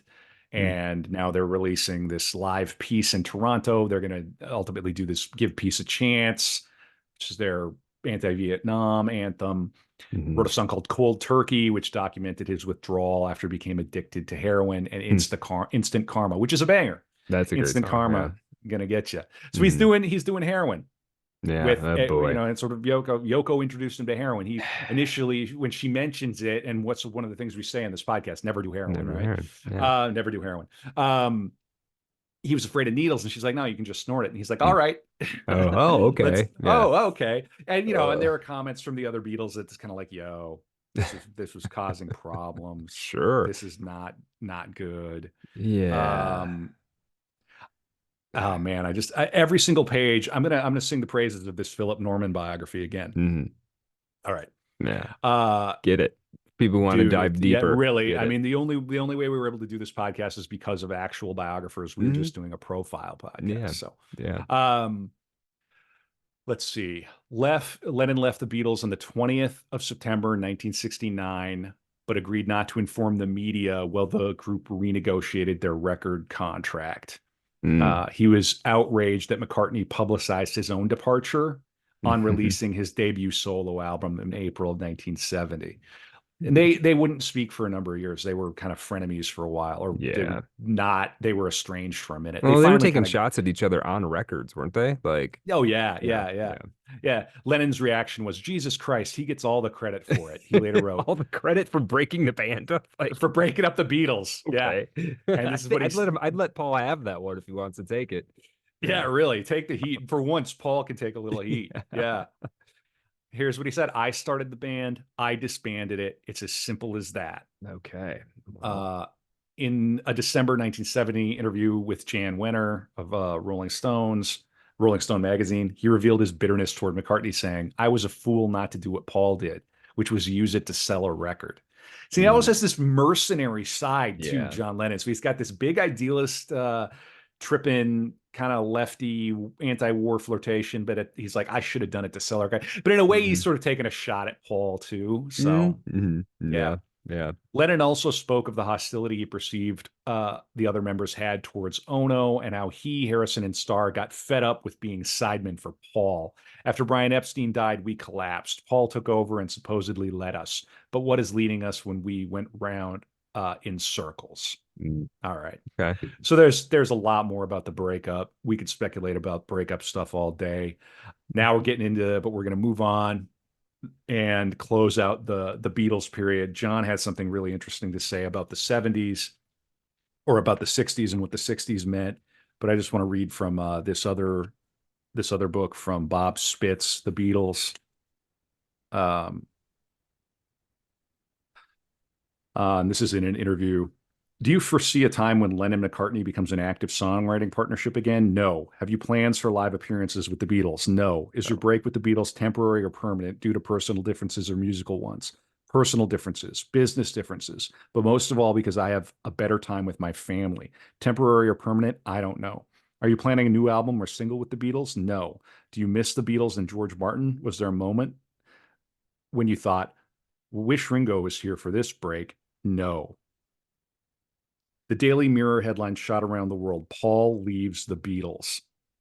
Um, yeah, that was Paul actually. So yeah, that's important. Paul leaves the Beatles. Newspapers everywhere quickly picked up the story. Beatle Paul McCartney confirmed today that he's broken with the Beatles, but did not know if it was temporary or permanent. He said he was not in contact with manager Alan Klein, and he does not represent me in any way. The rest of the article used everything Paul provided in his questions and answers survey to defend the breakup. What did John have to say about this? Connolly rang him for comment about 3 the next afternoon. When he finally awoke and filled him in on the events, he was cross about it, Connolly remembers. He had no idea Paul was going public and was furious that he had been scooped. Oh, Christ, John swore. He gets all the credit for it. For an instant, Paul's announcement brought everything to a standstill. A lucid stillness filled the void. The music fell silent. All the tension melted away. The demands of unimaginable superstardom ceased. For the moment, the world as they knew it stopped spinning, seemed perfectly at peace. As the Beatles, they had been to the toppermost of the poppermost. They had encountered the crowds, heard the screams, felt the love, saw the light. In a brief and shining interval, they had lived a dream that no Liverpool lad could imagine. A magical, fabulous dream, like out of a fairy tale, an unforgettable dream. It was wonderful, and it's over, John affirmed to those waiting for a sign. And so, dear friends, you'll just have to carry on. The dream is over. All right. And that with that went an entire generation. And this is what this is what John said about the Beatles. If the Beatles or the 60s had a message, it was learn to swim, period. And once you learn to swim, swim. The people who are hung up on the Beatles and the 60s dream missed the whole point when the Beatles and the 60s dream became the point. Carrying it all your life is like carrying the Second World War and Glenn Miller around. That's not to say you can't enjoy Glenn Miller or the Beatles, but to live in that dream is the Twilight Zone. Yeah. So Yeah. we got it, and we all live in. I know it feels like we're at the end, but we got a little more to go because he lived in an entire decade Right. Right. Yeah. further. After this. Yeah. But when we're talking about stuck culture, Right. right? Right. I think Yeah. Lennon has something This to is say what he's about, talking about. Yeah. yeah, we gotta all agree to get past this stuck culture thing if we're gonna do it. Yeah. Um, yeah, and they would take shots at each other. Um, there, I also missed the part where a little song called "Hey Jude" uh, Hmm. Paul wrote. You know the story behind "Hey Jude"? Well, all I know is it's about Julian, right? It's about Julian Lennon, isn't it? He wrote it for Julian um, Yeah. during the divorce, or like around Right. his, John's divorce. Yeah. Yeah. Yeah. Yeah. Yeah, they changed it from Hey Jules to Hey Hey Jude, Jude. make it a little Right. more neutral and Hmm. Hmm. musical. Yeah. And yeah, and it's a beautiful when you think about that song being written to a little boy Yeah. whose father's one of the most famous people in the world divorcing his mother, and how much pain Right.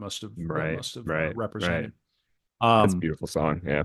I mean, dude, that broke all kinds of records. Yeah. Yeah. And if I would watch the video of that, the famous video of them, and then all the people come and sing along, and Hmm. it's just Hmm. such a monumental Yeah. tune. Yeah. Absolutely. All right, so I'm going to try to bring us in here. So it's the 70s, and he goes through primal therapy with Arthur Yanov at Primal Tittenhurst. Scream, right? Primal Scream. Yeah, it's called Yeah. primal therapy. Okay. I Okay. don't know. What do you know about primal therapy? I don't know that much. I mean, it's sort of like human potential movement. You get into a room and you just scream at the top of your lungs. Shout, shout, Yeah. let it all out. It's kind Yeah. of that. Yeah. Yeah. Yeah. Yeah. Okay. I So he don't know did it for much more like, about it than that. Yeah. yeah, he did it for like 4 or 5 months. And Make your throat a little raspy, I Yeah, think. yeah, yeah. Well, Yeah. this is what he said. He said, "I still think that Yanov's therapy is great, but I do not want to make it a big Maharishi thing. And I just know Mm, myself better. That's all. I can handle myself better, and I mm. no longer have any need for drugs, the Maharishi, or the Beatles. I am myself, and I know why." Okay. All right. John, John got got there. Very interesting. Figured some stuff out. This period is very interesting. Um, so eventually he writes. Imagine, we all Hmm. know a lot of people hate it. Hmm. Play it at the party. It's like, what are you doing? A Get lot off of the people, a lot of piano. people love it. Yeah. A lot of people love it. A lot of people have strong feelings about Imagine. Mm, Here's what he said. He said, if you can imagine a world at peace with no denominations of religion, not without religion, but without this, my God is bigger than your God thing, then it mm, can be true. mm. Okay. Okay. All right, fair enough. Little universalist, little Hmm. Unitarian, Hmm. little gonna piss a lot of people off, Hmm. little wishy-washy. Hmm. You got a Rolls Royce, imagine no possessions. Right. Okay. What are we really doing? But I mean, he's a poet, he's a musician. It's not my Right. job to run cover for John Lennon or to like explain his politics, but there you Mm. go. You got it. Yeah. Okay. Yeah. So he's trying to be you know, commercial. He really wants to have his own hits. And Sure. so he puts out Imagine, and he puts out that album, and put this jealous guy on it, and on and on. Mm. He agrees, and Harrison comes and helps Mm. on the record, contributes some guitar stuff, and Lennon agreed to perform at Harrison's concert for Bangladesh benefit show. Mm. Um, Okay. Harrison refused to allow Yoko Ono to participate. Um, and so they had an argument about it, and Lennon Uh, pulled out of the event. There was a mm. point where like they confronted, or they said to Yoko, I think it was maybe Harrison who said to Yoko, "We talked to Dylan and so, and they said that in New York you have a bad name, and you have bad vibes," or Oh, something like that. okay. And John at one point was like, "I should have hit him, like talking Right. shit about." And you gotta, yeah. So it was pretty gnarly. The Yoko thing did not help, right? But it No, was no. not. It wasn't the only card in the deck that brought the Beatles, Yeah. to an end. Yeah. Um, so now in '71 he moves to New York, and this is where he gets into radical left politics. They release Happy Christmas, War is Over in Hmm. December. And at that point, and we'll get into the FBI file in the After Dark, the Nixon administration took what it called a strategic countermeasure against Lennon's anti war and anti Nixon propaganda. They had a 4-year attempt to deport him. Oh my God. Really? Mhm. Yep. Yep. And he had a legal battle with immigration. He was denied permanent residency in the US. I think this may have had one of the pretexts was like, because I think he was arrested for marijuana possession, for like a tiny Oh, bit of marijuana right. possession Right. back in London or back in the Yeah. UK. They Right. had raided So, his place, and it was just right. like a On the roach. circus Yeah. trial. Yeah. Yeah. Yeah, exactly. So, um, and so they released the album sometime in New York City, which he's doing with Yoko. And yeah, they're doing, they're living in New York. Um, and we're coming up to the end. He's drinking heavily. He's doing he's making headlines for drinking heavily. Mm, Um, this is 74. Two widely publicized incidents occurred at the Troubadour Club. In the first instance, Lennon stuck an unused menstrual pad on his forehead and scuffled with a waitress. The second incident occurred 2 weeks later when Lennon and his friend were ejected from the same club after heckling the Smothers Brothers. All right. that's fun. Okay. They're Yeah. having fun. All right. Yeah. So he's recording more music in New York. And he gets with Elton John. No, okay. First 2 weeks of January 1975, John topped the U.S. Billboard charts with a cover of Lucy in the Sky with Diamonds featuring Lennon on guitar and backing vocals. Wow, okay. So he's hanging it Cool. with Elton John. Cool. Um, and uh, and I'm going to talk more about this in the after, but he worked with Bowie on Fame. And that became Mm, Bowie's first number one. So he's still got that touch. We just make number one singles. That's just right, what we do. right, Yeah. right, right. Yeah. Guys, Nice. I am John Lennon. We Yeah. just make Yeah. singles and Hits talk about, only. Yeah. yeah, exactly. This is a little bit of, I think this is his last stage appearance. All right. And this is Elton John at his Mm, piano. Seeing as it's Thanksgiving, we thought we'd make tonight a little bit of a joyous occasion by inviting someone up with us onto the stage. Waiting in the wings, uh, John very nearly lost his nerve. He said, "I'm not going on unless you go on with me," to someone to help him remember. So I just went forward a little way with him. Then he sort of hugged me and I said, "You're on your own."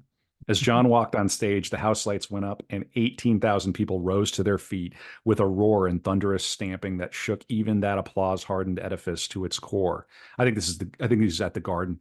mm, Um, the audience gave him a terrific reception, Yoko remembers, but when he bowed, it was too quickly and too many times. And suddenly I thought he looked so lonely up there. To the audience, he seemed back in his element, lead vocaling the surprise party hit that still had a sting in its tail. Don't need a gun to blow your mind. Then on reggae rhythm guitar, helping Elton put Lucy in the ska with diamonds. um, there was a whisper of royal variety show mischief when he announced a number by an old estranged fiance of mine called Paul. No one yet knowing the estranged fiancés were long reconciled. By the time the John partnership had done with I Saw Her Standing There, Madison Square Garden was beside itself. Can you imagine? mm, Everyone around me was crying. Remembers Margot Stevens, one of the large British contingent flown in especially for the occasion. John was hugging Elton, and Elton seemed to be crying too. It was a measure of Elton's generosity that he let the pandemonium go on, despite facing the uphill task of restarting his own set and continuing for another 40 minutes. mm, John would never make another stage appearance, but in this final one, he never felt more loved. mm. Afterward, Yoko came backstage and they sat for a long time, catching up and holding hands, while their respective escorts, May and David, hovered uneasily in the background. A passing photographer snapped them together as lost in each other as two virgins on a first date. Hmm. And they had some ins and outs and ups and downs, and she had a number of miscarriages. Yoko Oh, had been married before, and had a child, had a daughter named Kyoko, um, and but finally they she would get pregnant. I believe she was in her 40s. wow. Okay. She got pregnant with Sean, who's very much alive and very active on Twitter and a good Twitter Yeah. follow, good Yeah. X follow, The musician himself. and yeah, and a musician himself and a real person. So Mhm. there you are. Mhm. He was born on the number 9th Mhm. of October, 1975. Huh. Wasn't John born on the That's 9th of John's October? birthday. Yeah. Oh, that's like my son Yeah. and me. My son Yeah. shares my birthday too. Yeah. Crazy. So Hmm. well, yeah, so it was Lennon's 35th birthday. So Okay. young, dude. I So young. know. It's so Yeah, crazy to see that. Imagine that he dude. was 40 when it ended. Yeah. I get chills, dude. Yeah. Yeah. And now finally, John becomes a house husband, and Mm, he does with Sean, um, maybe what he wasn't able to do with Julian, and mm. he takes a 5 year hiatus from music. Okay. He Okay. baked bread, looked after the baby, Mm. would rise at 6 a.m. to prepare meals, spend time with him. He wrote "Cooking in the Kitchen of Love" for Ringo's album. Fun. Um, he formally announced a break from music in Tokyo in 77, saying, "We have basically decided without any great decision to be with our baby as much as we can till we feel we can take time off to indulge ourselves in creating things outside the family." Mm, He worked on drawings and things, and he emerged from his hiatus in October of 1980 when he released the single "Just Like Starting Over." mm, And in November, he and Ono released uh, the album Double Fantasy, mm, which included songs that he wrote in Bermuda. In mm. June, he charted a 43, and we're in 1980 now. Right, Okay. right. Yeah. He charted a 43-foot sailboat and embarked on a sailing trip to Bermuda. Hmm. En route, he and the crew encountered a storm, rendering everyone on board seasick except Lennon, who took control and sailed the boat through the storm. This Okay. Love it, dude. Yeah, he's like he's like larger than life. He is Yeah, like a mythical figure. yeah, John Lennon, yeah. dude. I once was maybe having a laugh one Mm. too many times in college, and I had the most vivid dream where like John Lennon visited me in a dream and like walked me into the underground of some bright white pyramid. Whoa, okay. Yeah. John came to me in a dream at one point. It was a just bright white pyramid. It was one of the most psychedelic dreams I've ever had. And he walked me into the basement of the pyramid, and he told me one thing, and I will not share in public what he told Okay. me because Okay. it's too personal and too private. I Understood. I took my Wow. mom I took my mom to see Paul at one point, my Wow. dearly departed mother to see Paul. The Wow. Beatles mean a lot to me, man. Yeah. Yeah. And I know I'm not alone. I'm not the only one. No, definitely not. Yeah. As the man said. Yeah. So I hope people appreciate that. And I know you're supposed to like the Kinks, and you're supposed Right. to, Right. maybe you're more of a Stones person, and fuck the Sure. Beatles, they sold out and it's all Yeah. commercial and everything. Okay, but John Lennon was still a real flesh and blood person who went through real heavy flesh and blood Mm. things. The And talented and a talent, right? I mean, all the talent and pain yeah. and drugs and sex, drugs and rock and roll and messing up Mm. relationships and being a liar and a cheat and a Hmm. thief and violent, and finally in the end still making art, Hmm. perfect art of darkness subject. Yeah, absolutely. I'm Yeah. really happy to do it. So okay, Yeah. Yeah. bringing it home to what we know unfortunately happens. So he comes back and he does Double Fantasy. It was not well received, Mm. and it drew comments like indulgent sterility, a god awful yawn from Melody Maker. That's a rough review. Yeah, that's not good. Indulgence okay, but you still got to pull it off. Yeah. Okay, so let me bring it on home. On Monday, December 8th, 1980, John had breakfast at La Fortuna on Columbus Avenue. Then he had his hair cut in 50s Teddy Boy style for Annie Leibovitz's second Rolling Stone shoot. Back at the Dakota, he and Yoko gave another extended interview, this time to RKO Radio. "We've been together longer than the Beatles. Do you know that?" he said at one point.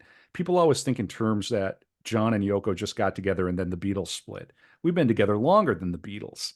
He said Double Fantasy was for the people who grew up with me. I'm saying, here I am now. How are you? How's your relationship going? Did you get through it all? Weren't the 70s a drag? Here we are. Well, let's try to make the 80s good because it's still up to us to make what we can of it. No black pilling. Yeah. Afterward, he posed for Leibowitz with his teddy boy cut, wearing a black leather blouson, blue jeans, and cowboy boots. Except for the backdrop of skyscrapers and treetops behind him, he could have been ready to go on stage at Hamburg's Kaiserkeller.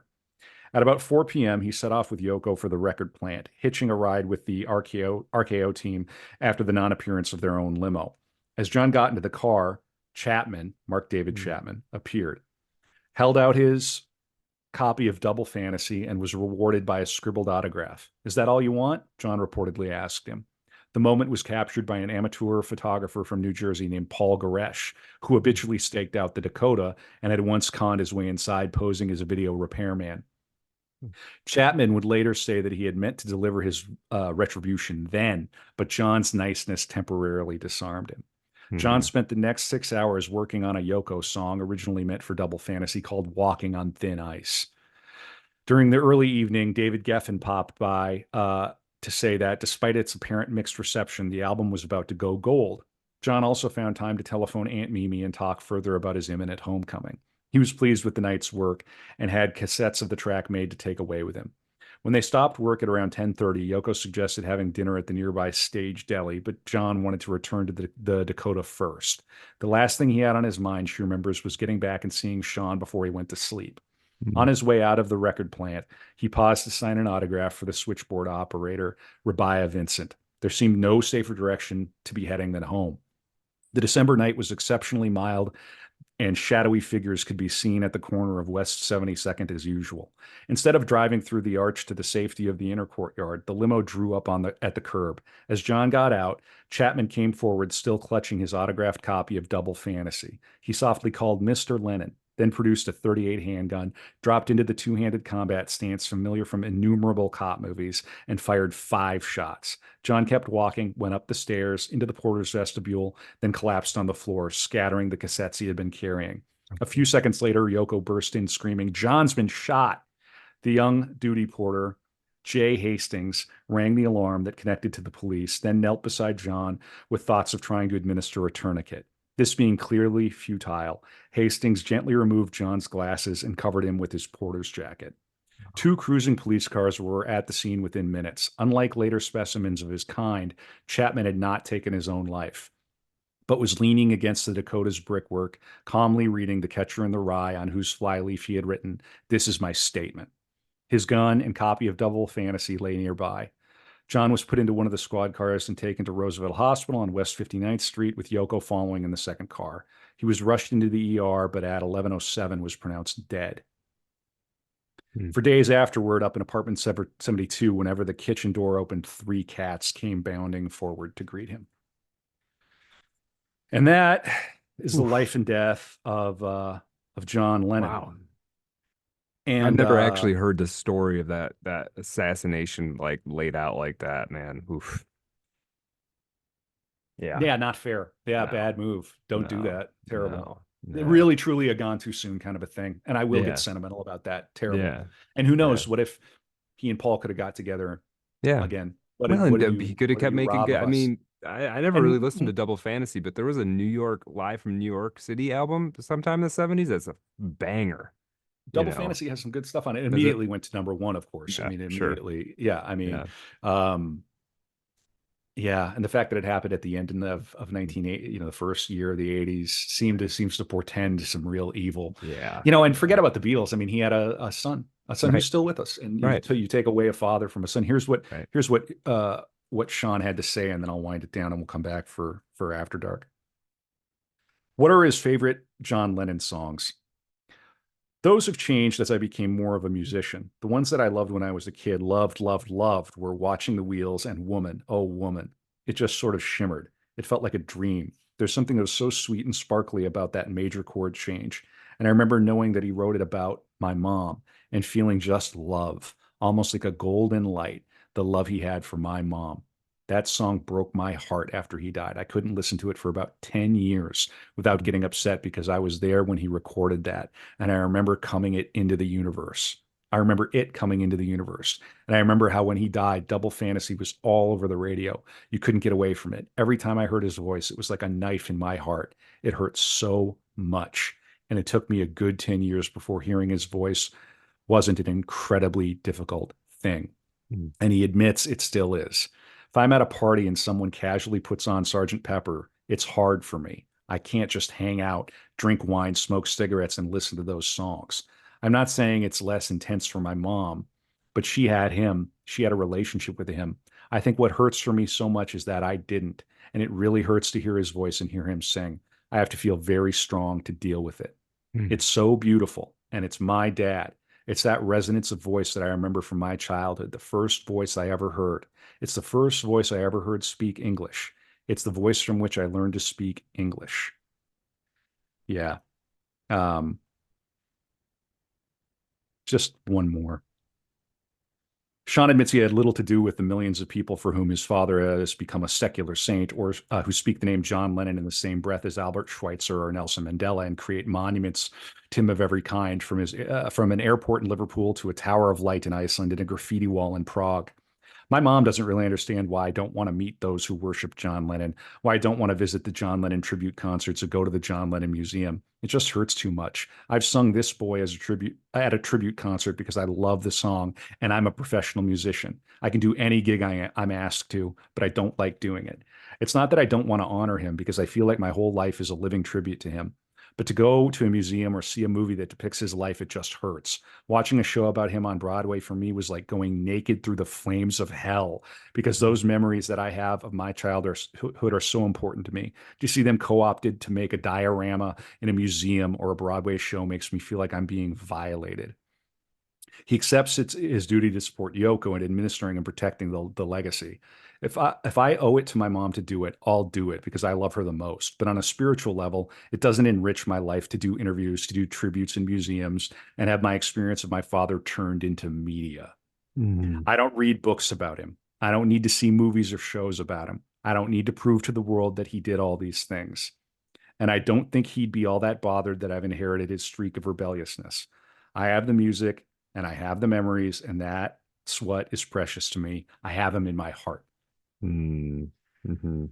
So we're not trying to put on a song and dance about John Lennon, the great John Lennon. He was taken far too soon. Yeah. I thought I'd give Sean Lennon the final words. No, I like that. Yeah. And and what do we think John Lennon would be doing now, Brad? Well, gosh, he could still be I mean, we're talking about a figure who, if he lived, he, reasonably could still be alive. I think the music would have continued on. I do wonder, and you see this sometimes with musicians and artists of all kinds, where they go through this sort of profound evolution and then they kind of come back to the beginning in a way. They come back to the sorts of things that appeal to them to start with. And you kind of wonder if he would have like come back to very simple, catchy tunes. Not exactly I want to hold your hand, but Hmm. standards or something. I don't know. Like I could feel him, I could hear him doing a album of like I know he loved Motown. I could imagine him doing like an album of Motown covers, or something like that. Sure, right. And imagine had it not happened, uh, just imagine him like doing like a proper album collaboration with Bowie, like the Bowie Hmm. Lennon record. Yeah, it Like would have been what? it could have been It absolutely it amazing. just Yeah. could have been amazing. Yeah. Yeah, Yeah. yeah. What do Yeah. we what do we call this episode? Mm, John Lennon, I don't know. I don't know. John, I'll come up with We'll something have in to, the we'll have to break. stew about that a bit. But It yeah, was going man, to be nice John job. That was a lot of Lennon. fun. Oh Yeah. yeah. Oh, thank you. Yeah. Yeah. Yeah. Yeah. Good. I had a good time doing that. He's such an important figure and such an obvious choice for Art of Darkness. But we're not Hmm. done yet. We will be back for the After Dark, for Patreon, and just a little tease of what I got going on. Imagine all the people, miserable on Twitter. Um, like, oh boy. So we're going to talk more about the honeymoon with Brian Epstein. We're going to talk about this weird incest controversy that I don't know if there's any there, but we're going to talk Okay. about it. This is Art of Darkness. Yeah. We've got these 52 true stories about the craziest Beatles fans. David Okay. Lynch is in one of them. I'm not going to read all 52, but I'm going Yeah. to read some of them. Okay. A little bit about Beatles and LSD, then a little bit about Bowie, Lennon, and cocaine. I got the FBI files. And then if there's time, I'm going to Mm, blast through these on the After Dark. But if there's mm. time, we're going to talk about what QAnon has to say about the Beatles. You Okay. want the title of what you want? You want the title of this article? Yeah. What's that? From Rolling Stone. Yeah. QAnon followers are arguing if the Beatles were involved in witchcraft and child sacrifice. Okay. All right. Well, Yeah, no, I'm down. No, but we'll hear about this. We'll let them make their case, I suppose. just all you need is love. Love is all you need.